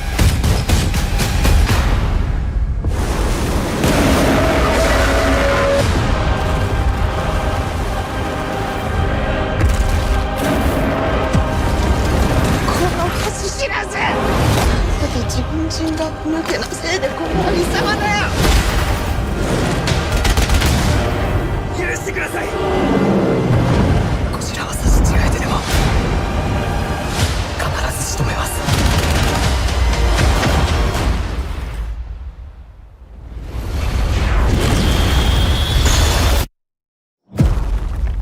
ゴジラマイナスワン。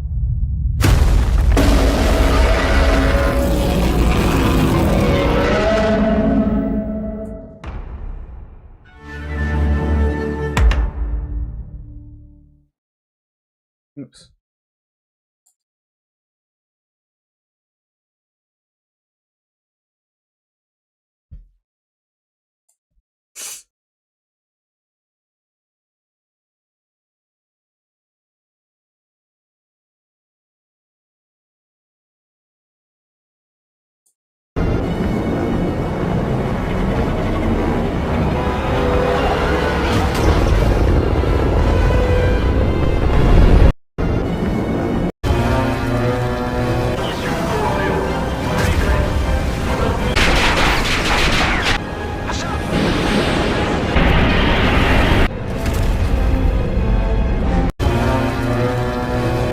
Shin Godzilla is actually crazy. So if I look at Godzilla,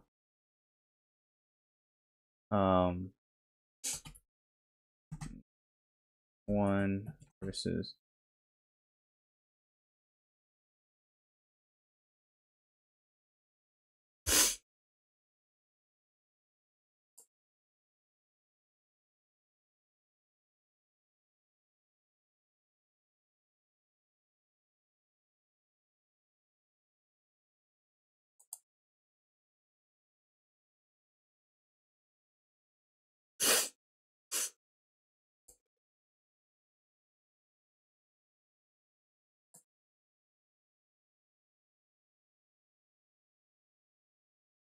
should be the first movie.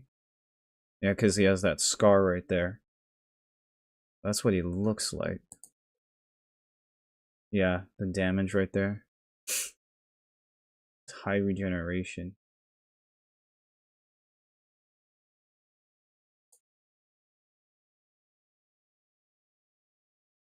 Yeah, he might be more sleek.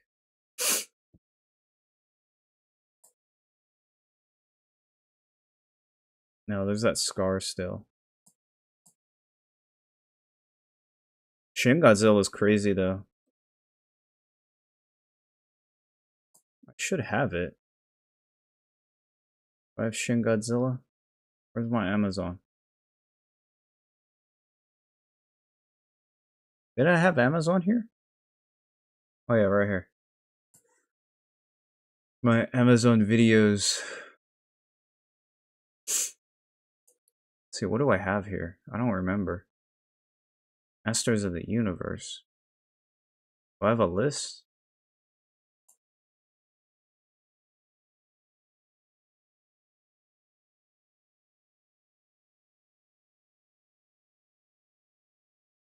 Okay, well, I guess I don't. How do I search? Oh, it's right here.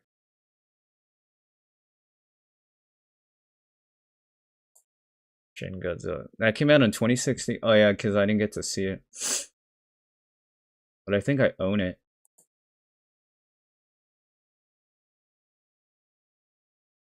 Because the one thing I want to see is like a clip of it.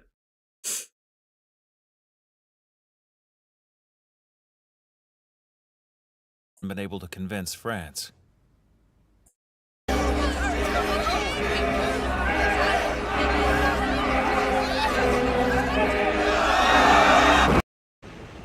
Just got word. The strike's going to occur ahead of schedule.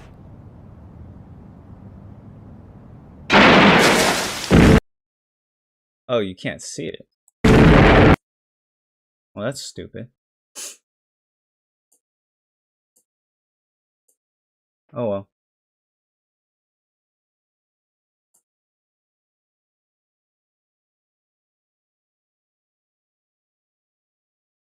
There are literally 5 crazy monsters in the Odyssey. But who really are they? I mean, the first one we ever see is this Cyclops Polyphemus, and he is this one-eyed giant who is also the son of Poseidon, which becomes incredibly important later on in the story when Poseidon curses Odysseus, making it almost impossible for him to return home. And then he finds the Laostrogonians, who are also giants, but these guys are armored cannibals that are pretty much unstoppable and literally go and eat almost all of Odysseus's men. And then you have the Sirens, which are pretty much mermaids except not friendly at all. And even though they seem friendly with their song, they're actually trying to lure you in so you crash your ship. Then you have probably the 2 most dangerous monsters that Odysseus ever has to cross paths with in the Odyssey. With Charybdis, who is this giant sea monster that tries to suck ships into her mouth by creating massive whirlpool that is impossible to get out of. But then literally right next to Charybdis is Scylla, who is on the other side. And Scylla is a 6-headed sea monster that lives in a cave on a cliff with crazy long arms that grab some of Odysseus' men in an instant. And the craziest part about all of that is that Odysseus literally knows that he has to sail right in between both of them, trying to fight the 2 of them from both sides. There are literally 5 crazy monsters in the Odyssey. But who really are they? I mean, the first one we ever see is this Cyclops Polyphemus, and he is this one-eyed giant who is... Did I even spell it right? Let's just see what Odyssey clips there are.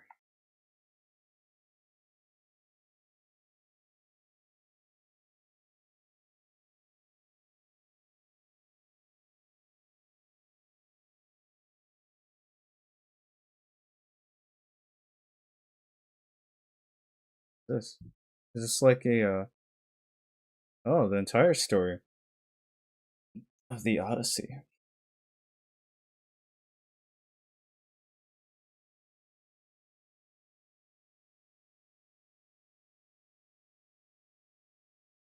Let's just look at shorts.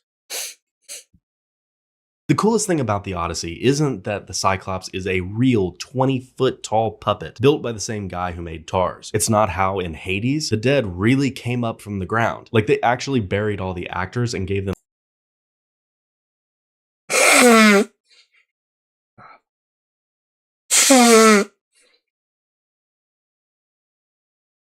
snorkels to breathe, or that Anne Hathaway went full Daniel Day-Lewis and took classes for weeks to actually use an ancient loom. It's not even that they managed to come under budget and ahead of schedule. No, I think the coolest thing is that Ludwig Göransson is over here unearthing 3,000-year-old instruments like he's Indiana Jones with a lute. You may have noticed that the score for the Odyssey is a little different than usual, and that's because there is no orchestral music. Christopher Nolan wanted the score to be as period accurate as possible, so Göransson only used Greek instruments. Think bronze gongs, harps, weird double-barreled flutes. And the reason some of these look so unusual is because several of them don't exist, or at least haven't existed for a long time. Göransson did research with historians to recreate instruments like the aulos and the lyre, or at least an approximation of what they would have sounded like, and worked that into the score. So really, the most realistic part of this entire movie is the music. Göransson keeps finding ways to one-up himself. Someone said the Odyssey was incredible. Okay, well, you know, keep that shit to yourself. Let me tell you something, okay? I want to go see the fucking Odyssey in 70mm IMAX. But unfortunately, the criminal, Nolan, filmed it and released it on cameras that are too costly, where there's like 8 fucking theaters in the country where you could actually watch it in the way that the auteur wanted us to consume it. It's actually insane to do that.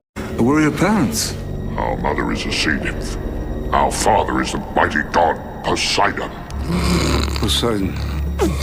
I am the youngest Polyphemus. What did you bring? Bring gifts. We thought that if you would share some sheep, we could cook you a feast. I like meat! No! Why Because men do not eat one another. Cyclops do.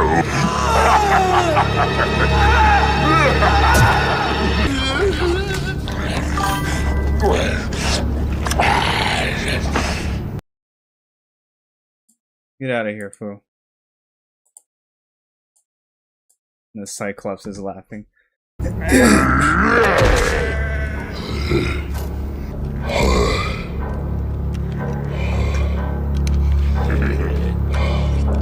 Who is next?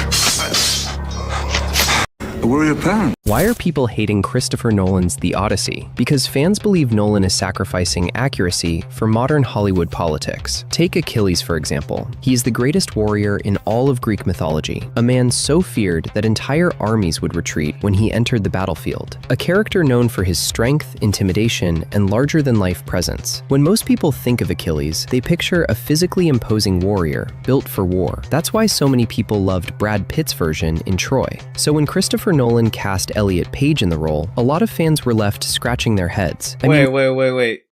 He casted a woman to be Achilles? That's fucking gay. Everyone asks why Odysseus attacked the Cyclops after escaping, but that's not even the biggest mistake he made. Yes, he wanted revenge because the monster had eaten his men, but after getting away safely, his ego took over. He stood on his ship and shouted his full name back to the island. Me, Odysseus! Huge mistake. The Cyclops was Poseidon's son. With that name, the monster begged his father for vengeance, and Poseidon cursed Odysseus to 10 years of shipwreck, death, and suffering. Everyone asks why Odysseus attacked. Nobody believes in you. You lost. What is this? A sampling of your greatest hits. 3 things I am good. Did you know Australia has the world's longest highway? Are we there yet?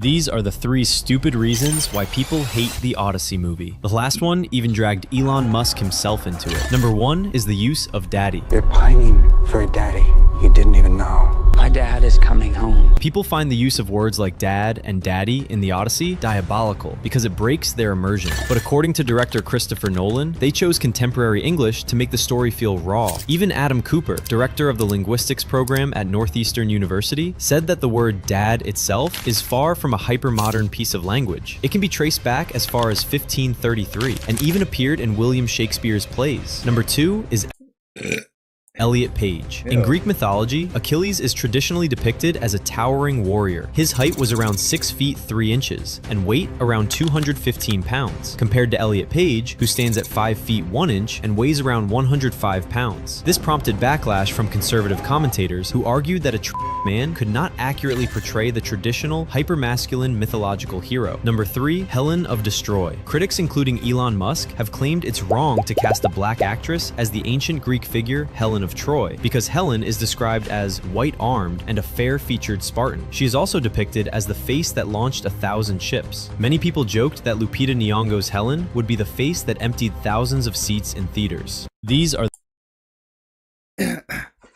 Okay, well, if the word dad is from year 1500. It's not from year, like, 3000. Like, further back. But I cannot watch the Odyssey. 1. If you're a follower of me, you hate gays and trans. 2. You're a follower of me, you hate race swap. And 3. If you follow me, then you hate the changing of literature and the rewriting of history. Right? That's how it is.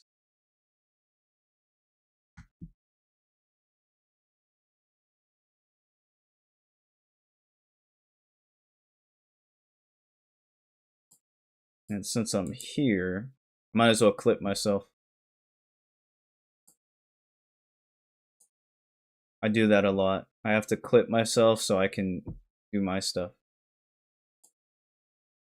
Well, if the word dad is from year 1500, it's not from year, like, 3000.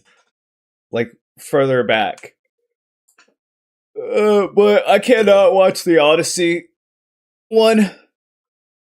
If you're a follower of me, you hate gays and trans. 2. You're a follower of me, you hate race swap. And 3. If you follow me, then you hate the changing of literature and the rewriting of history. Right? That's how it is. That's how it is.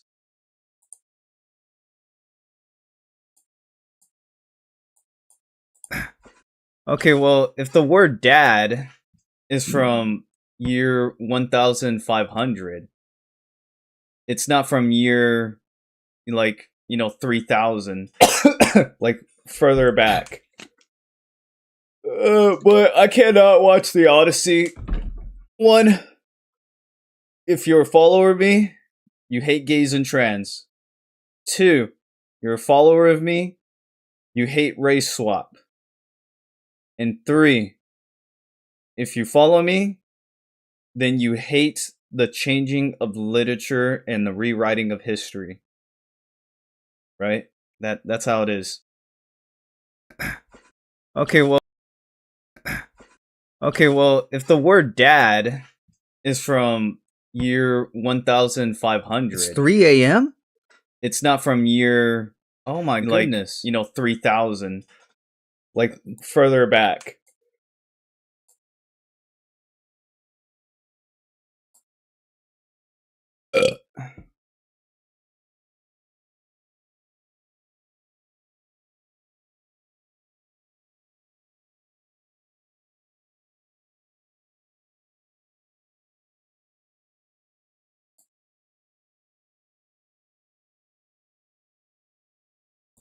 What does Godzilla Minus Zero mean? It's the title to the sequel for Godzilla Minus One, which has that title because Japan was at zero following World War II. Due to their loss, they had to completely reset, and Godzilla's emergence and destruction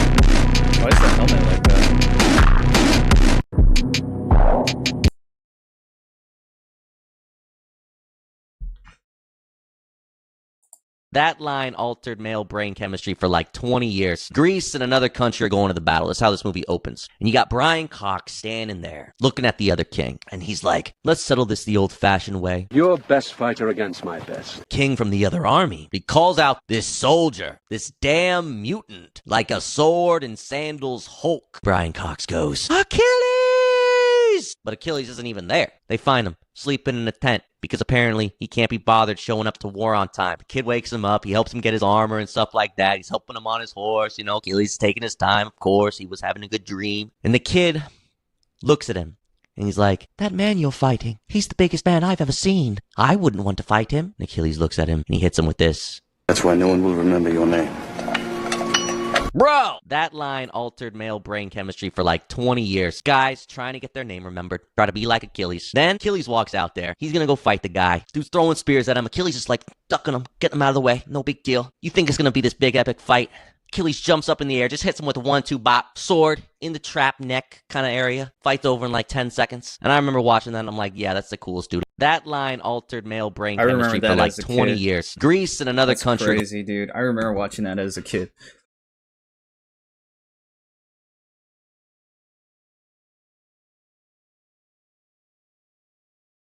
The Cyclops, that's actually a really good design for the Cyclops. I learned from my friend Guillermo del Toro of many years, a monster is never just a monster. I want you to imagine a scale. And let's call this the how the hell am I going to do this scale. Let's say the truck flip from Dark Knight's there.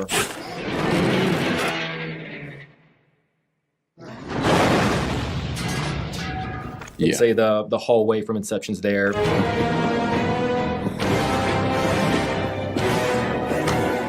Maybe Trinity Test is right here.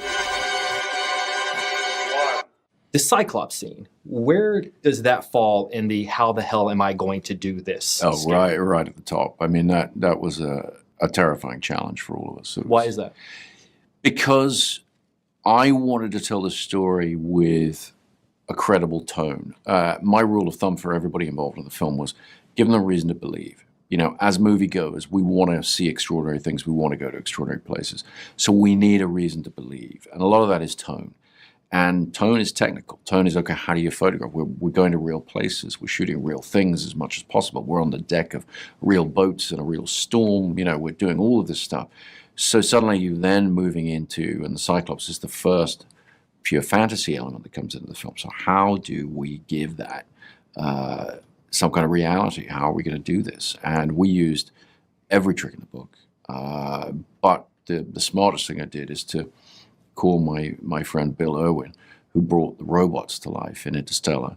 He puppeteered TARS and provided the voice. And I brought Bill in and said, okay, let's find this guy from the inside. We're going to use all these different techniques, everything from puppetry to animatronics to computer graphics, and all of it. But we need a performer at the heart of it. But yeah, it's one of the most challenging things that I've been involved with. I felt bad for him. Well, I learned from my friend Guillermo del Toro of many years, a monster is never just a monster. That's actually pretty well done. Like, the Cyclops does look scary. Like, it actually looks really good.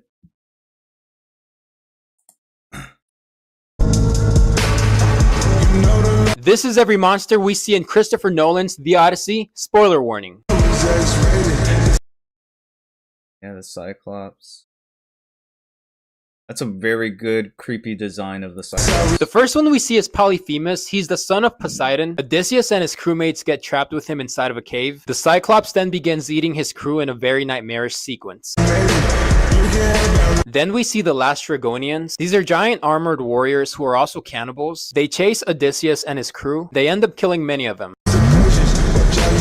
We also see the Charybdis. The Charybdis appeared as a whirlpool in the Odyssey. In Greek mythology, it's depicted as a creature that creates its own whirlpool and is able to swallow ships whole. Next is Scylla, which is like a six-headed serpent-like creature. In the film, they made the monster look more like an insectoid rather than a serpent. In Greek mythology, however, Scylla was originally a nymph who was turned into a monster after her bathing waters were poisoned. We also got the Sirens. In Greek mythology, the Sirens look like women and live in the ocean. They also lure sailors to their death with their voices. Of course, there was also Calypso, who wasn't necessarily a monster, as well as Circe the witch, who turned the men into pigs. Now, these two weren't necessarily monsters, but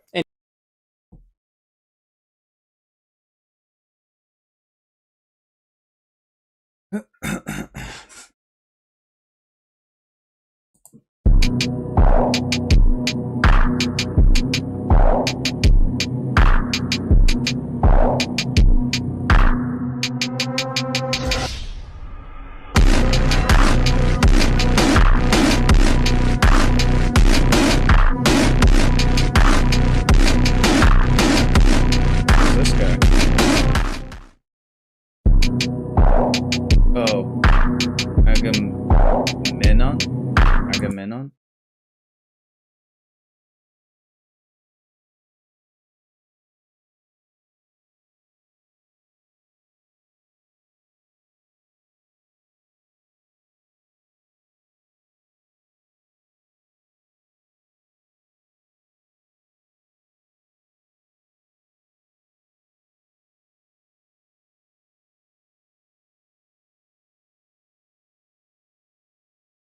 Godzilla Singular Point was crap. I watched that and it was just crap. I did not understand it at all. It was so stupid. Godzilla Singular Point.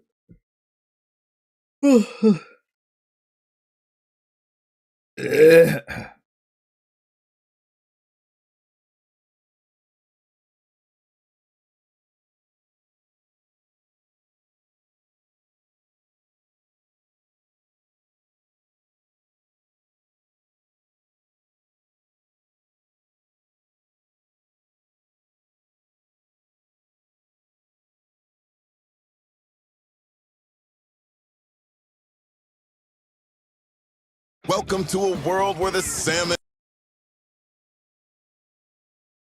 Turn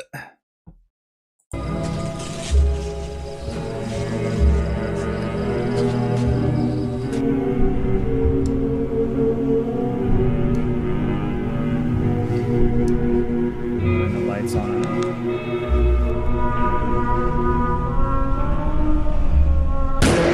Once again, I'm putting my sanity on the line by watching one of these at 2 in the morning. I think I've said it like 5 times now, but as much as I love dinosaur analog horror, it's not as terrifying as the normal version. Are there some truly terrifying dinosaur analog horror creators out there? 1000%, and I find their storytelling is better as well, but when it comes to pure fear factor, the sight of some supernatural entity splitting my consciousness into 5 different parts and making me live through 1,000 deaths is arguably more terrifying than a dinosaur tearing me apart. Last year I told you guys I would start reacting to more normal analog horror as well, and from some older videos you guys really like it, especially when I covered the Vita Carnage series. This time however, we're looking at some backrooms found footage, and it's by no one other than Ruster. I actually made a video on one of his animations like 2 weeks ago, and oh my days, from the first 30 seconds I had to pause and catch my breath. This sounds really bad out of context, but from the start it was a glitchy jump scare that made me clutch my chest, so I thought I would do the smart thing and react to another video of his called Backrooms Level Exit. But just before we start, as always, make sure to support the original creator before anything else. The only way we can keep getting more animations like this is if we support them, so Ruster's channel link will be at the top of the description. Also join my Discord and subscribe.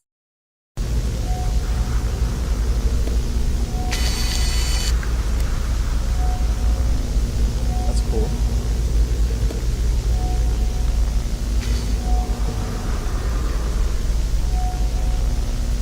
Let's get started.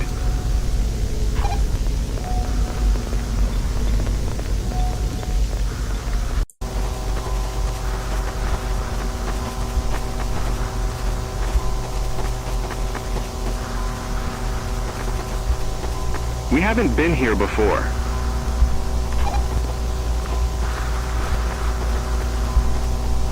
That's huge. Yeah, Jesse.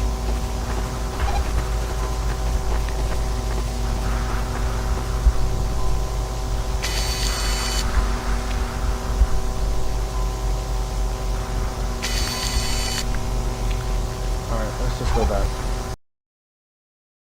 I don't want to watch that.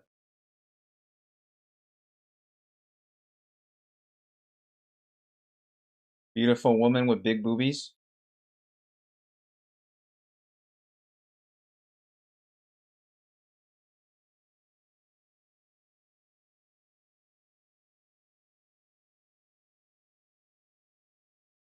The heck is that?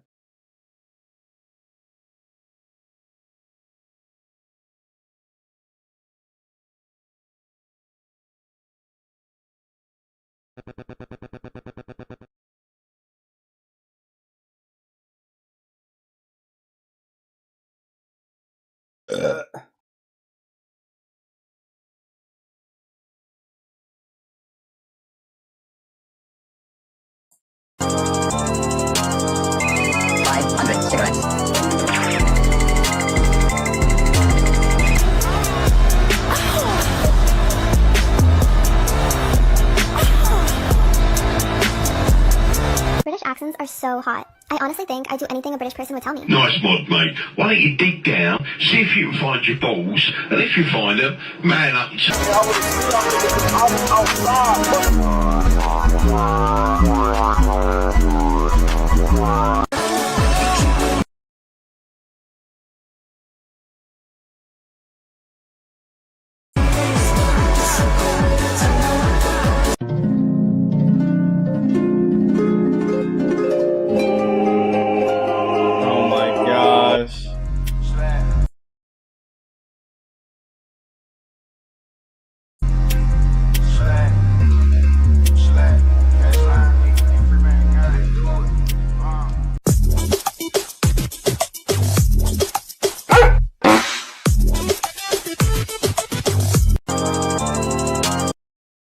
Oh yeah, beautiful woman.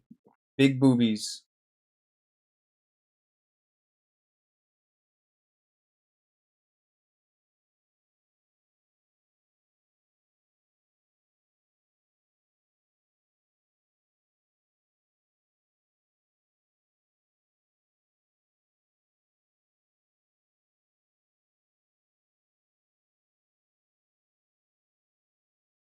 Oh, look at the doggy. Look at the little puppy.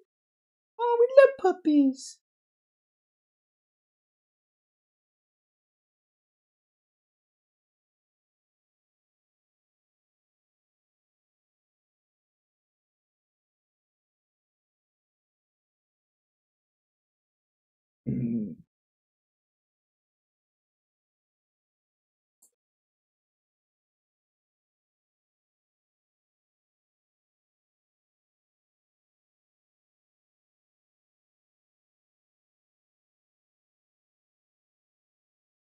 Her titties look good, but they're not big enough.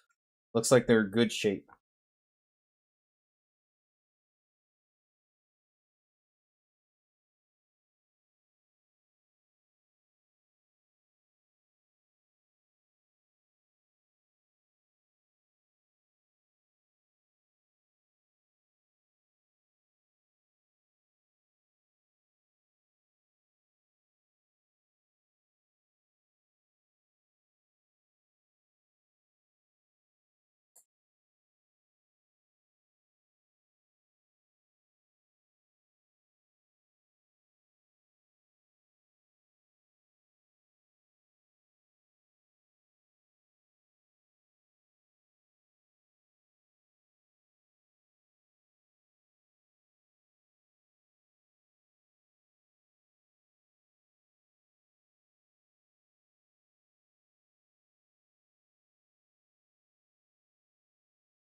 Okay, making these stupid videos about somebody dying doesn't really matter. They're fucking dead. They can't see it. Stop coping, people. Like, it doesn't matter. It literally just does not matter. Like, you're just coping. Like, oh my gosh, goodbye. It's like, yeah, they did their part and that was it. Move on. You don't need to do, like, you're just farming, like, views and followers and all that.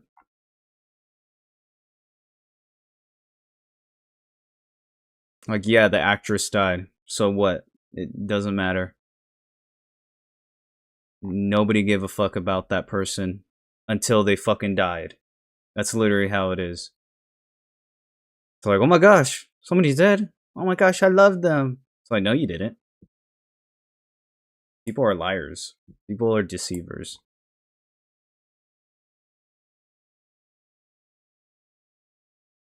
Oh, that shit scared me as a kid. Oh my gosh. That guy with the eyeball hands, dude, that scared the shit out of me as a kid. Oh my gosh. One hell of a scary monster.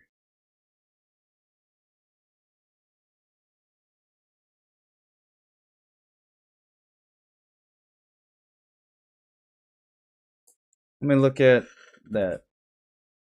Shelter 54. Let's see what this is. Godzilla found footage.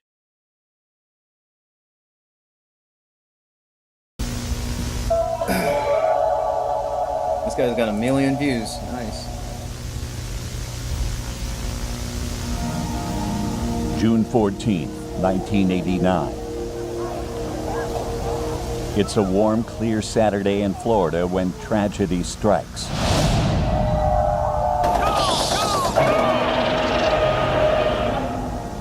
A shelter is flooded by highly radioactive material. Over the course of a year, poor management and negligence leads to thousands of deaths and the creation of a monster unlike anything our world has known.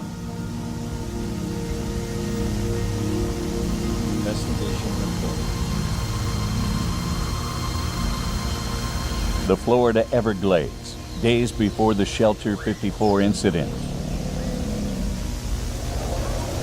The genetic engineering company BioMajor has a pipe burst underneath their facility. The contamination reaches parts of the Everglades and causes a mutation in a small mosquito population, causing them to grow to extraordinary size. Dr. Nico Tatopoulos first observed the mosquitoes while monitoring the activity of Subject 17 in Mexico.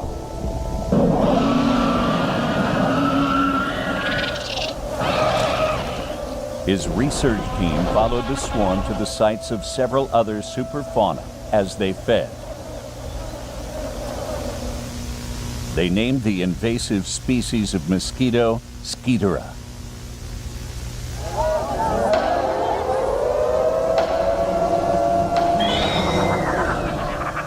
The Skeetura swarm returned to Florida, where it attracted the attention of Subject 16.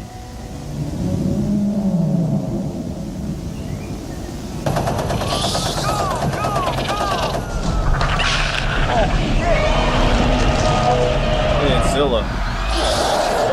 It's normal Zilla.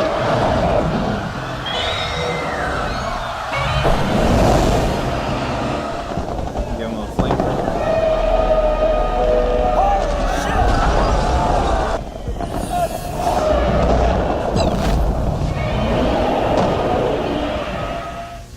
This is when the Shelter 54 incident began.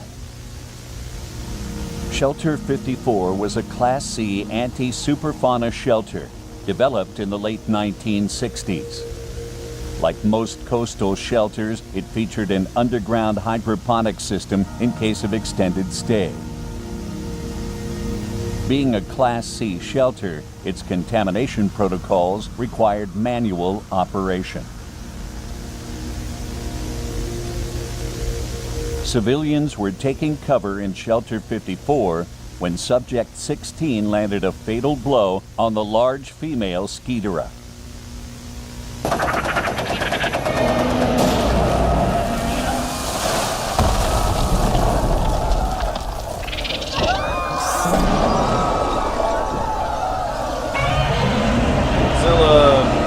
I grew up with that one. Anthony Harris and Stephen Kessler were the UNGCC operators of Shelter 54 at the time of the incident.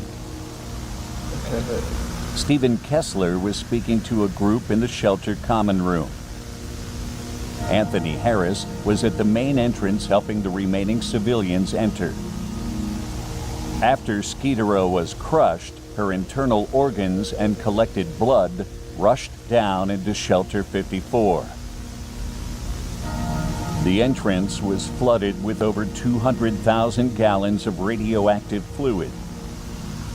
Stephen ran from the main room to investigate the noise when he was drowned. Stephen never secured the main door.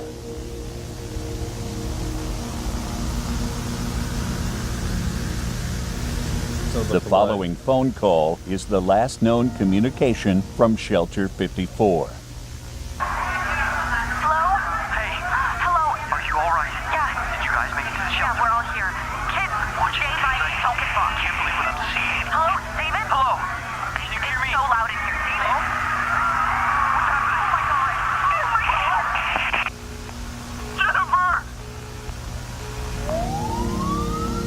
Due to the intense radioactivity, Shelter 54 wasn't properly explored until 5 days later.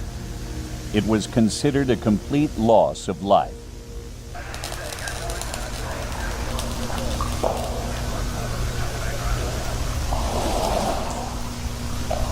The shelter corridor is completely flooded with organic tissue. The smell is horrible.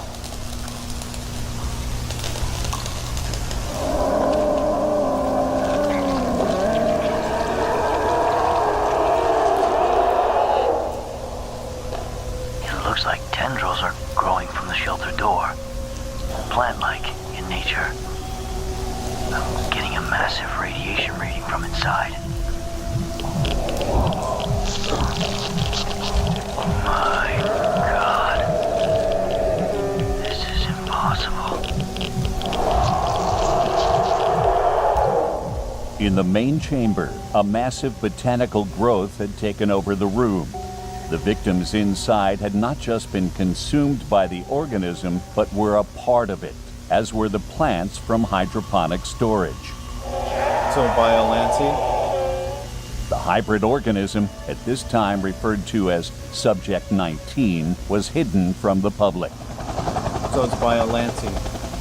After being extracted, Subject 19 was transported to a UNGCC lab near Yokohama, Japan.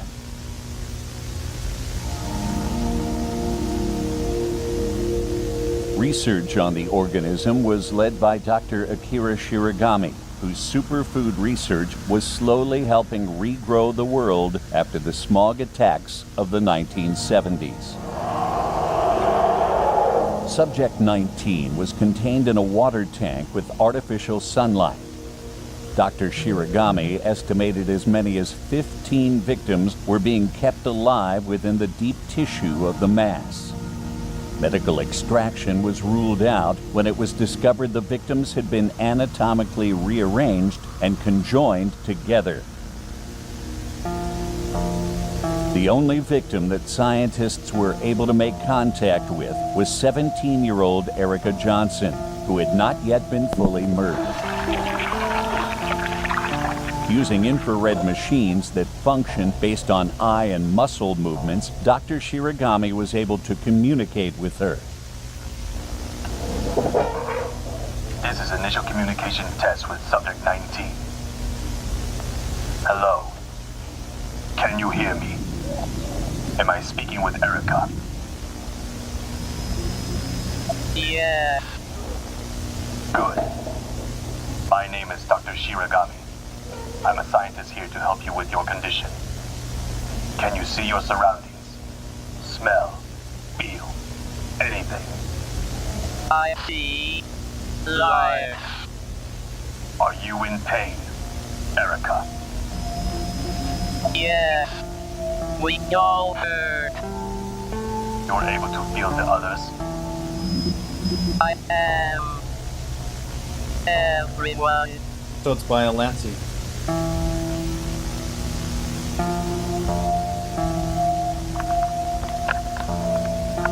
Despite the efforts of myself and my team, I believe the mutation has become unstable. For the sake of the victims, this may be a blessing. But why do I feel so conflicted?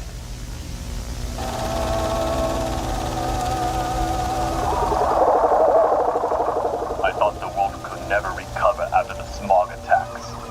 But now in my possession is the solution.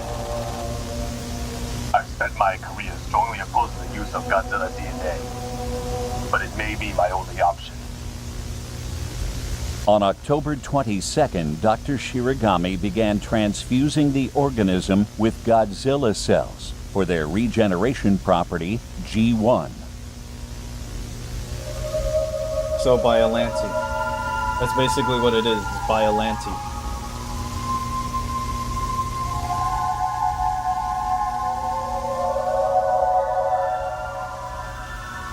Subject 19 had taken on the form of a rose and grew beyond expectations.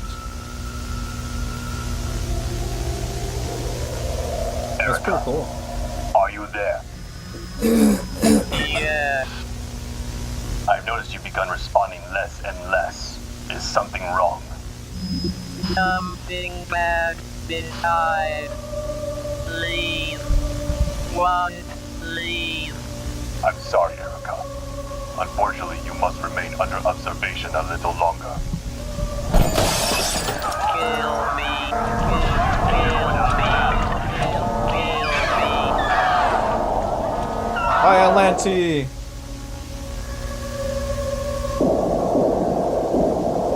Dr. Shiragami reported that in the days following the incident, Erica had fully merged with the rest of Subject 19 and was unable to be contacted further.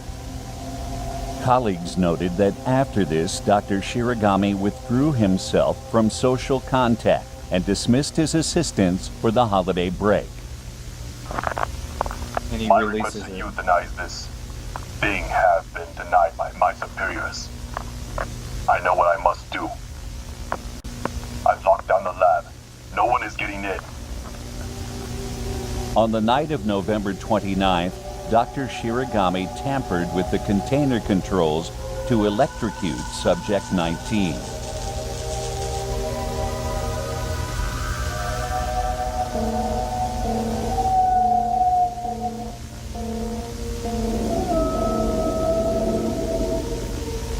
An industrial flamethrower was reported missing during an inventory check.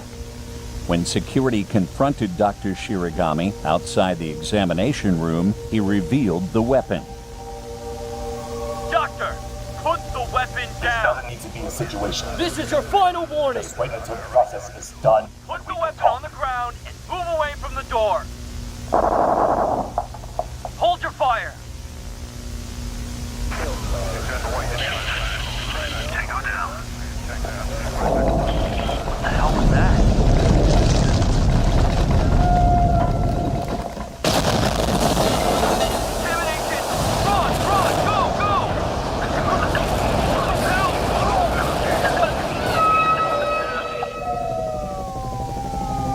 Subject 19 had begun growing exponentially and escaped underground, taking the facility with it and killing 112 in the process.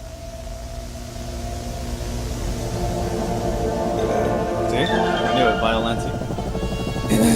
Citizens of Yokohama awoke the next morning to the startling sight of Subject 19's new form.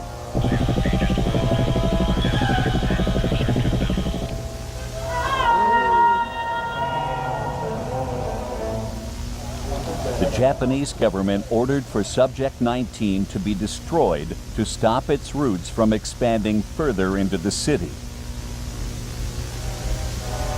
Scientists that previously had worked on Subject 19 cooperated to create a plan of attack.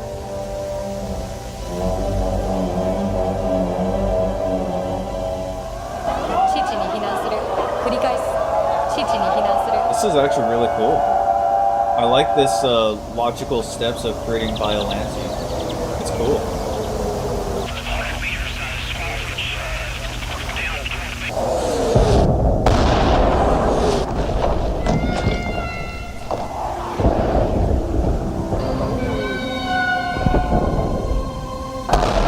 Can you use like chemical weapons to kill it?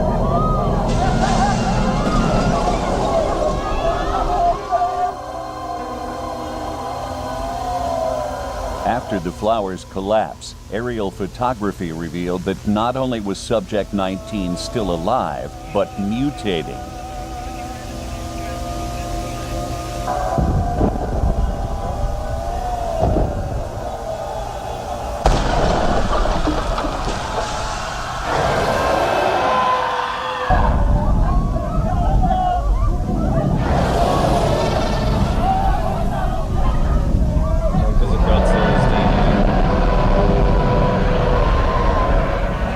This time, Subject 19 took on a Godzilla-like form as it became mobile.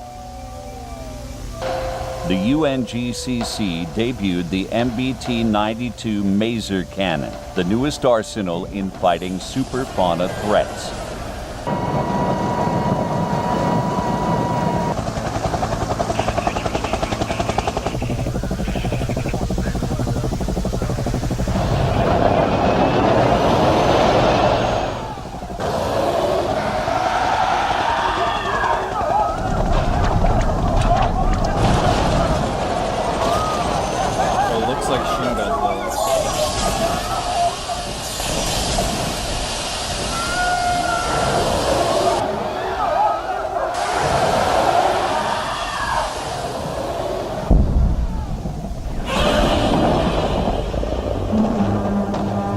So you had normal Zilla, and then you have Chin. What the heck? What is Legendary doing here? Why is Legendary Godzilla here? In a rare instance, Godzilla's immediate reaction was curiosity instead of aggression.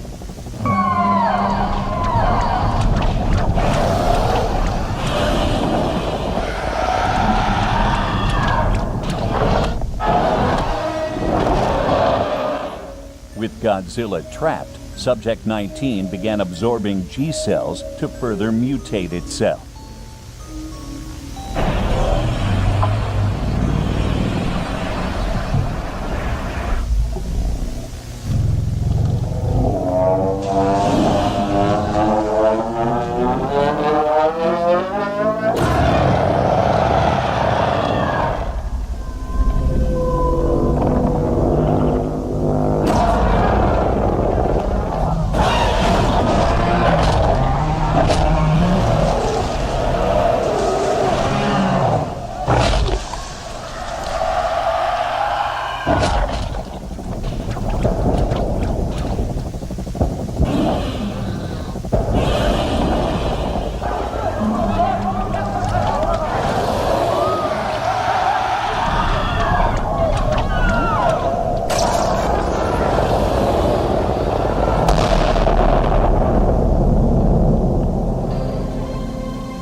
Military units organized in the Aokigahara forest to reroute Godzilla back to the ocean.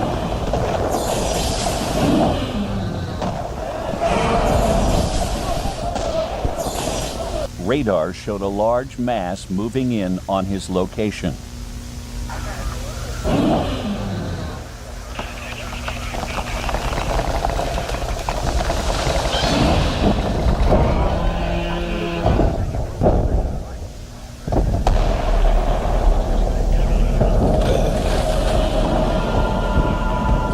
He's stronger now?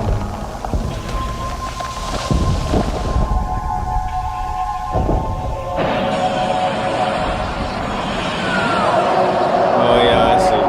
It's traditional violence.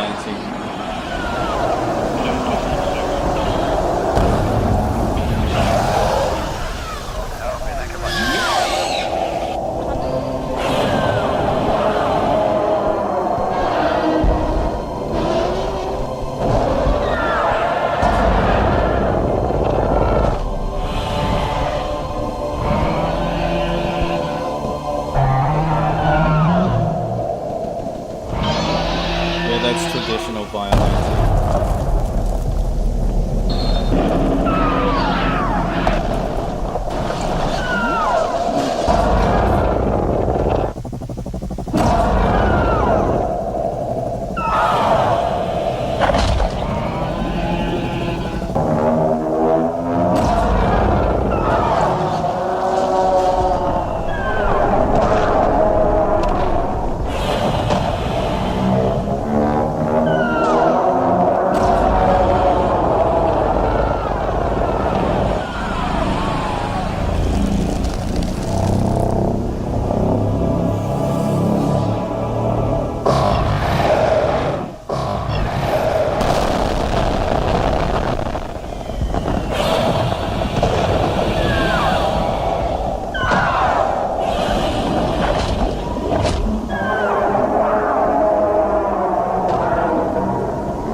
Godzilla just nuked himself?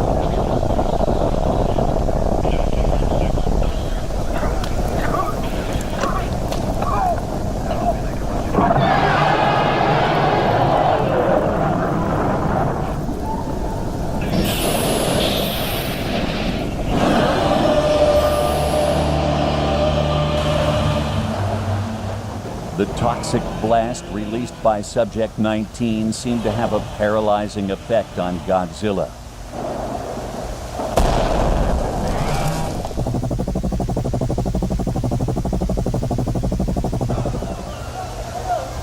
He was unconscious for 4 days before returning to the sea.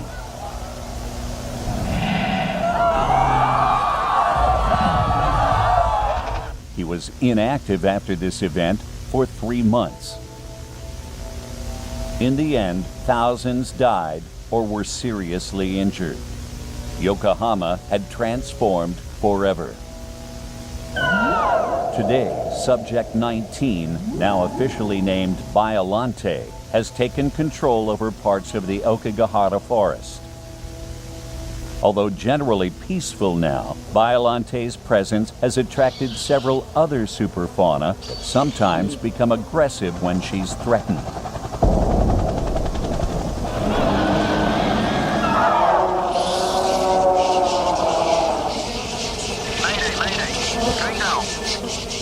Due to this incident, the use of G-cells has been made illegal in all experimental research. Additionally, most sea-level shelters have been updated appropriately for automatic decontamination protocols. What can we learn from this incident? Simple mistakes can have deadly consequences. Whether you're operating a shelter during a crisis or notice a colleague not doing well, always refer to the safety protocols provided by the UNGCC and speak with a supervisor.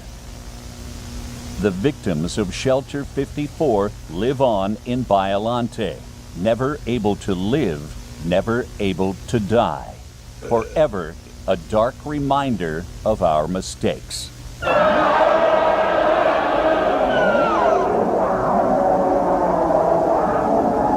That's pretty cool, okay. That was actually very well done. I like the series of events to create Biollante. It's cool.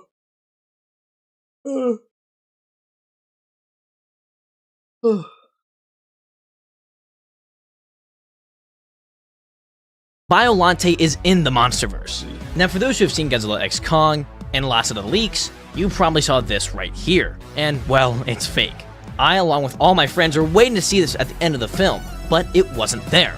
And well, no dip, it's a fan-made picture. Personally, whoever made this, props to you, it got me good. But now lots of fans are sad at the fact that she isn't here yet. And well, I'm here to tell you Biollante is in the Monsterverse.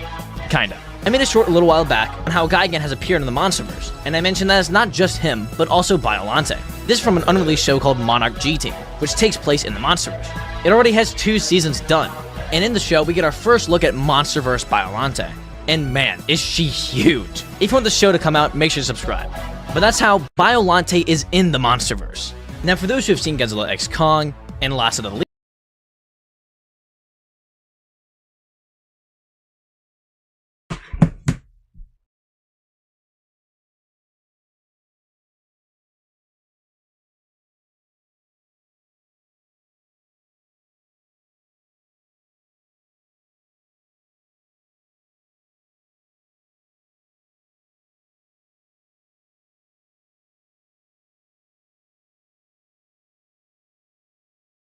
The dumbest Godzilla monster ever. There's a scientist, and his daughter dies on a rose bush, and he gets his hands on Godzilla's DNA and puts the roses in the DNA, and his ghost daughter possesses a flower monster. What would this look like if it was realistic? This is actually the most realistic part about Biollante. There's already a scary giant red flower in nature, and it eats DNA just like Biollante. It's called the rotting corpse flower. Some of the largest floating structures in the ocean are oil rigs. She already floats on the ocean and sends out her grippers to chomp on you. She'd be even chunkier under the surface. But that still doesn't answer the question, what is that glowing stuff? What if Biollante consumed the DNA of Japanese native plants? That same genetic material that it's digested is also found in wombs, so it might be making another Godzilla. That's pretty cool.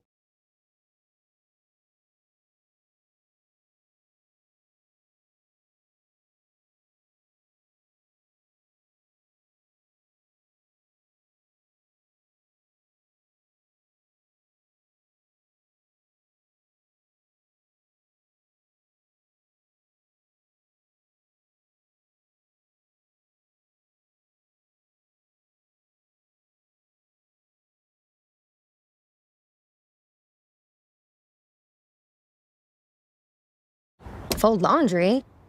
It'll be Beautiful woman. What we'd like to see. We have been marked by suffering. Ghidorah looks crazy. I like the design for Ghidorah. It's actually scary looking. It's like, oh, twin tails. Extra wings, feathery eyeballs, multiple eyes, almost like human-like teeth. That's actually not bad of a design. That's very scary looking. It's like an angel. We have been marked by suffering.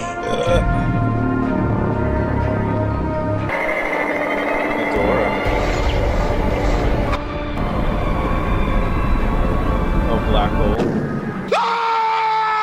Today, weirdly enough, was supposed to be hypothetical about Robert Muldoon, believe it or not, but some interesting developments came up that will have to be pushed back to either Sunday or Monday. No, this time it isn't just the Muldoon logs, even though I will review next episode that week too. It's just if I was to learn if Muldoon was dropped in the Jurassic World timeline, if he somehow survived the big one. And speaking of a big one,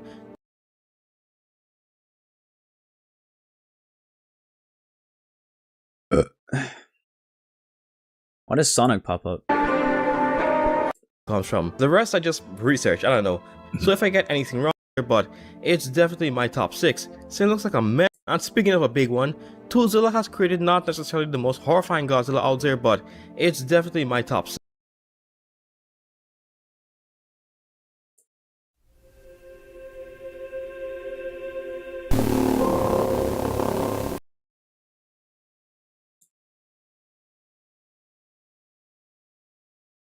So what is this?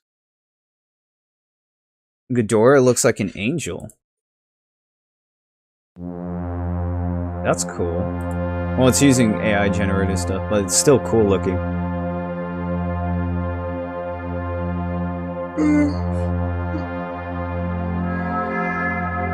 I understand why Gojira came. Why it keeps moving east.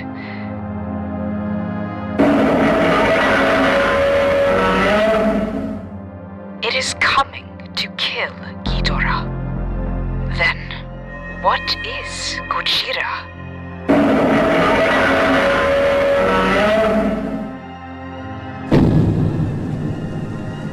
What is Ghidorah?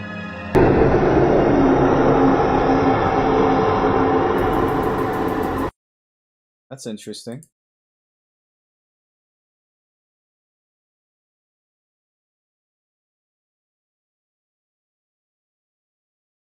Your time is valuable. You could finish your degree faster.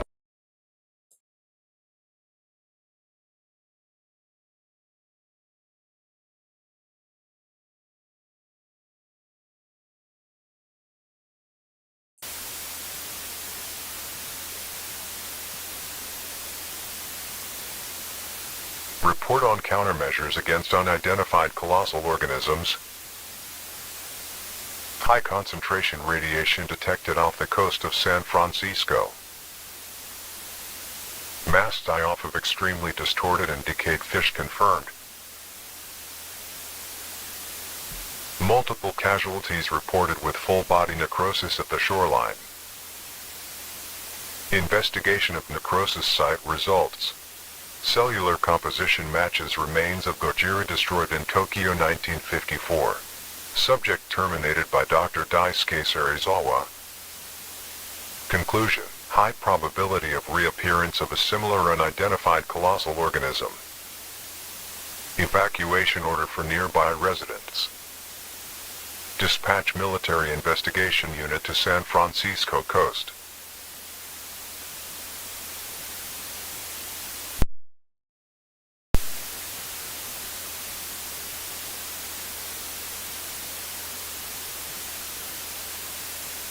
I'm recording this for myself, not for the report. We found what the coast couldn't hide. Dead fish, twisted tissue, radiation that doesn't behave like radiation. The samples match something that should have stayed in 1954. I keep writing the word similar because identical is a sentence. Evacuation orders, dispatch teams, procedures. We still speak as if procedure can contain a myth. The team asked if I was scared. I said no. That was a lie that sounded professional. When the ocean goes quiet, something is listening.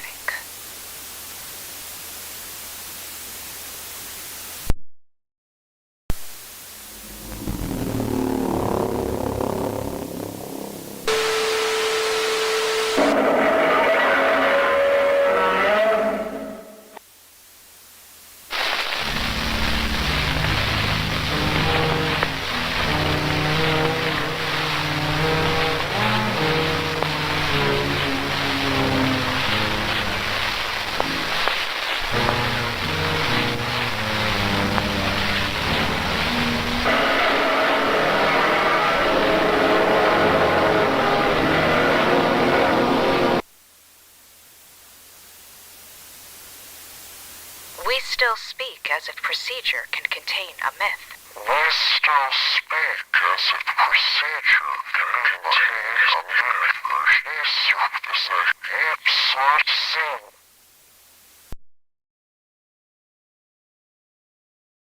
Incident summary. Radioactive energy approximated at 80 megatons discharged from oral cavity. San Francisco region destroyed beyond repair. Casualties are impossible to estimate, but are expected to be in the hundreds of thousands. Subject currently silent, but internal high energy signature observed increasing rapidly. Activity resumption expected. Area now designated as high radiation contamination zone. Civilian presence assessed as non-viable within the zone. Request authorization for nuclear strike.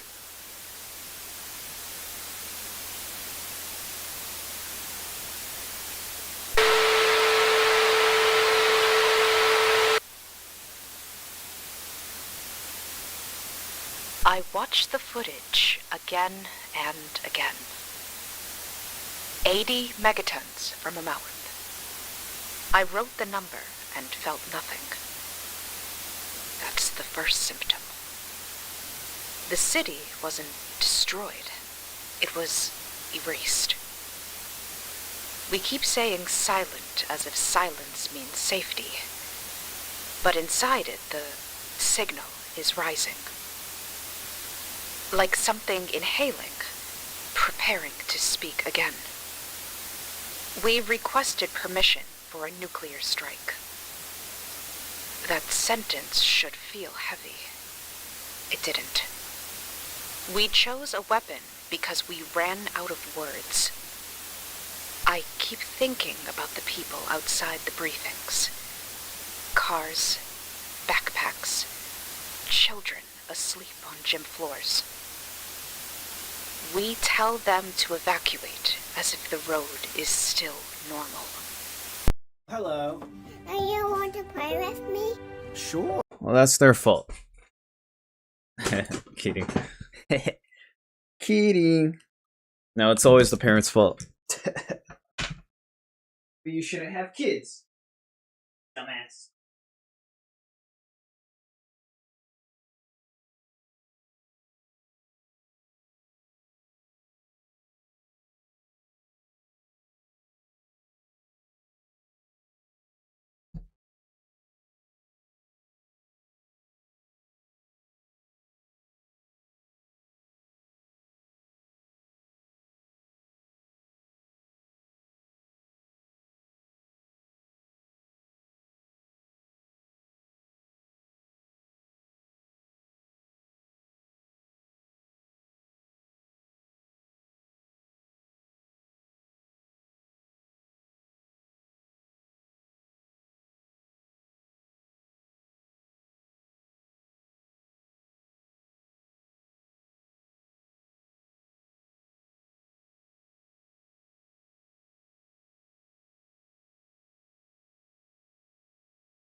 Yeah, Ghidorah does look like an angel. That's pretty crazy.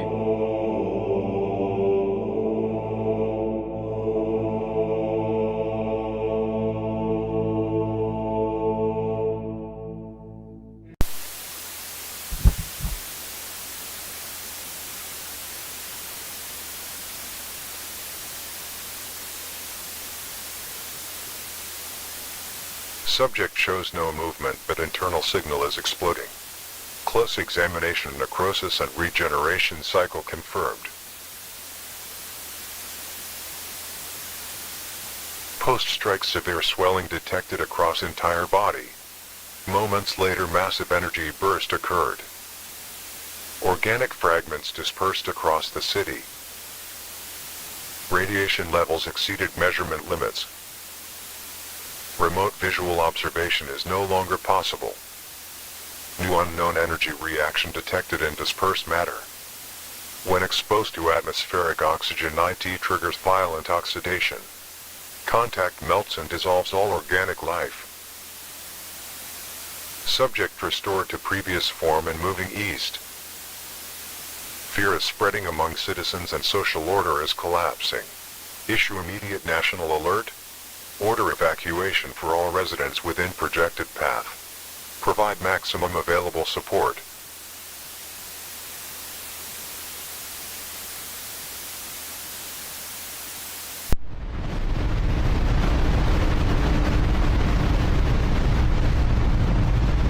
We have all suffered great wounds. From the creature the world calls Gajira.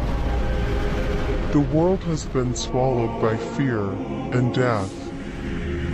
And Gajira does not stop. Now, it is time to protect ourselves. To fight. God is with us. The heart of an angel has come to us. This is the heart of the seraphim, Ghidorah. Come to a receive the blessing of the seraphim.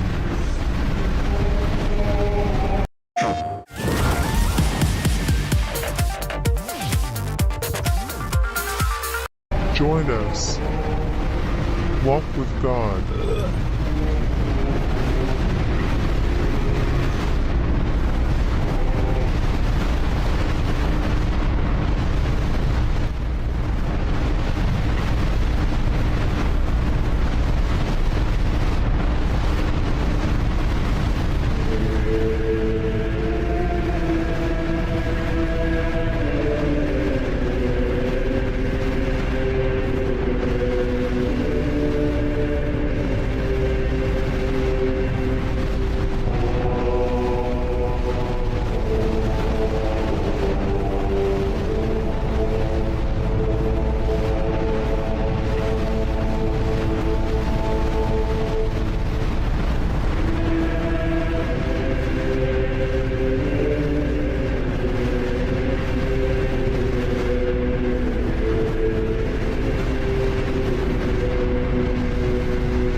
Oh, it was just that same picture.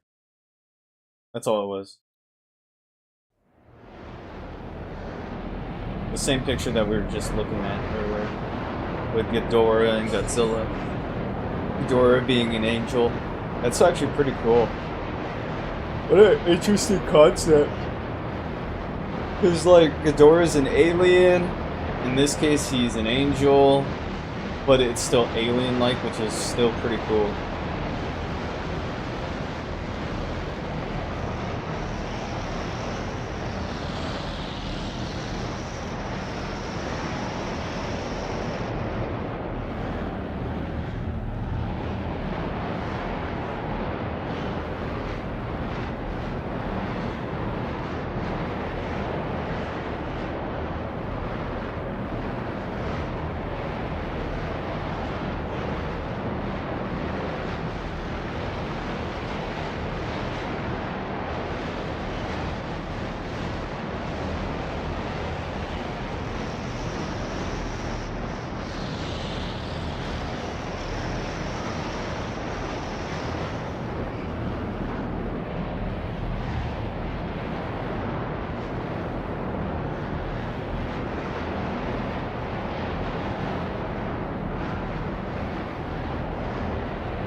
Good evening. Thank you for taking the time to meet with me. I truly hope this interview will spread our message so that more lost lambs might find salvation.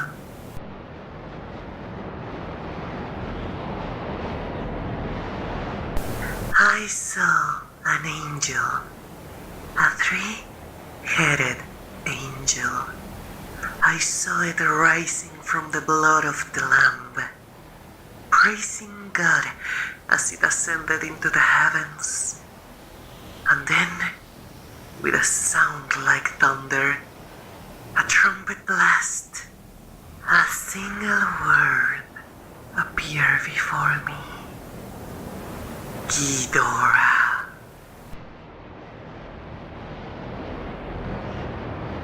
Godzilla. Yes, that's what people call it. But what you call Godzilla, it's Satan, the red dragon, the beast from the sea, the one that spits Yeah, a lot out of the stars biblical from heaven stuff. and blasphemes the name That's of actually God. really cool. I like the ties with The it. government tried to destroy it with nuclear weapons. But there is no human weapon that can kill such a creature. We must be humble. Only God can judge Satan. Our only hope for survival is to serve him.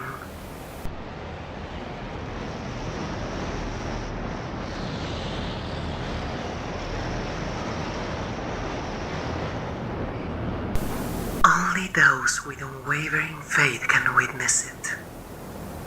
The heart of Seraphim Ghidorah, and receive its mark. It cannot be explained by science. Satan has already begun devouring the lambs. You must repent. Stop worshipping idols. Turn back. I started my degree in 1986. 30 years later, decided to complete my goals, earning my... Before it's too late.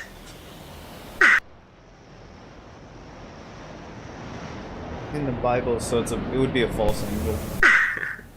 How could mere humans ever comprehend all of God's words? Ghidorah is the devotion of the archangels, a manifestation of Michael, Gabriel, and Raphael, sent to strike down the red dragon from Revelations. By faith, Enoch was translated that he should not see death, and was not found, because God had translated him. For before his translation, he had this But testimony that is a good concept. that he The three angels pleased combination. God. There will be Armageddon. Only the faithful will escape the tribulations of this world through the rapture. Mortem not videvit, milen inferorum cruciatus vitem, ut salutem consequibusums. I like this. This is good.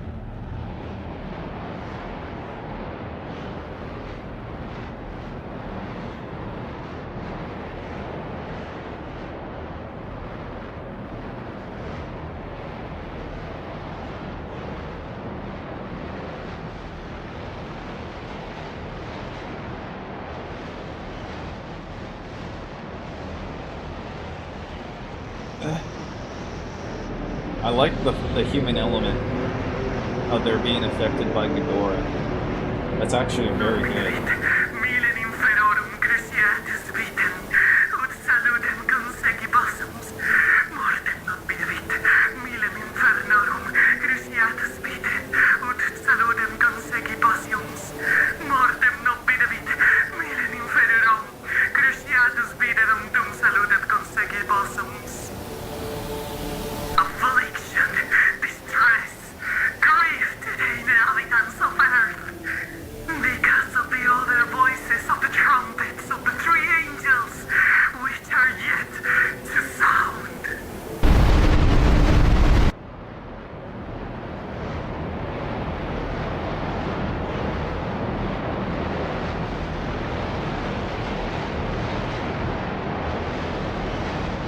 We must repent.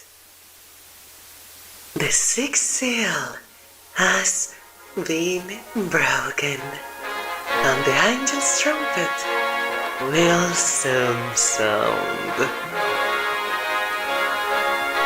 More and more are receiving the revelation, and the faithful are gathering here. Over 100,000 souls have already arrived, and still they continue to do so. Join us. Walk with God. Receive the mark of Ghidorah and be saved through the rapture.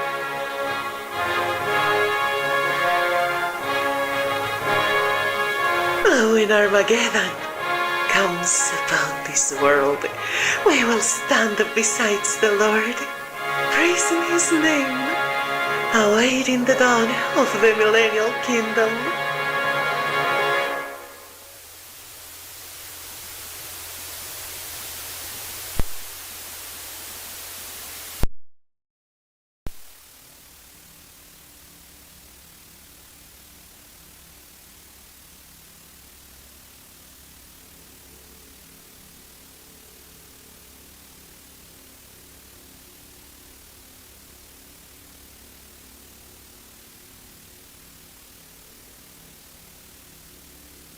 The Chosen.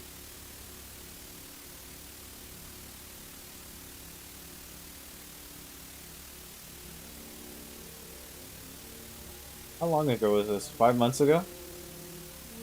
This guy did a pretty good job. I like it.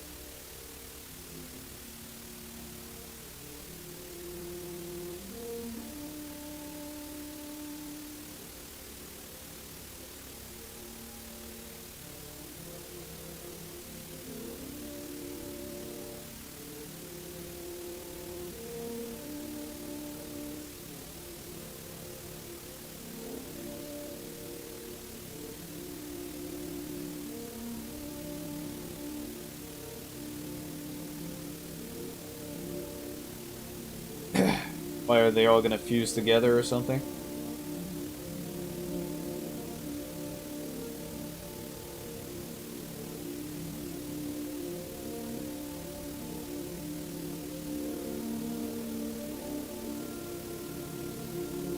Is everybody gonna fuse into Ghidorah? At University of Phoenix, your tuition rate is locked in from the day you enroll until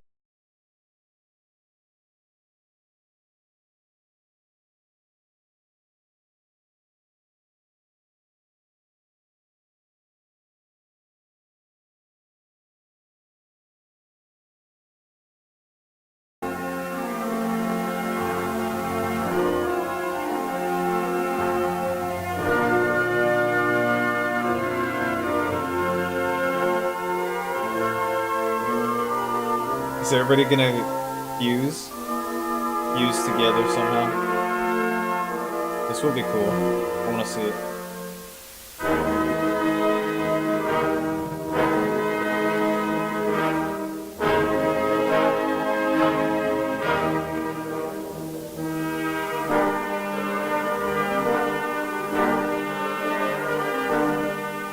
Oh yeah, they're flying up.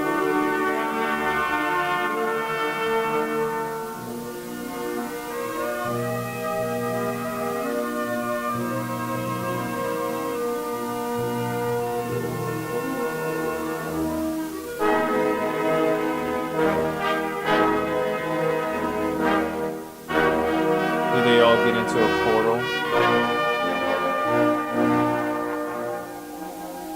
Oh, is that the fusion?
Okay, hold on. This is episode 5. I'm gonna stop here.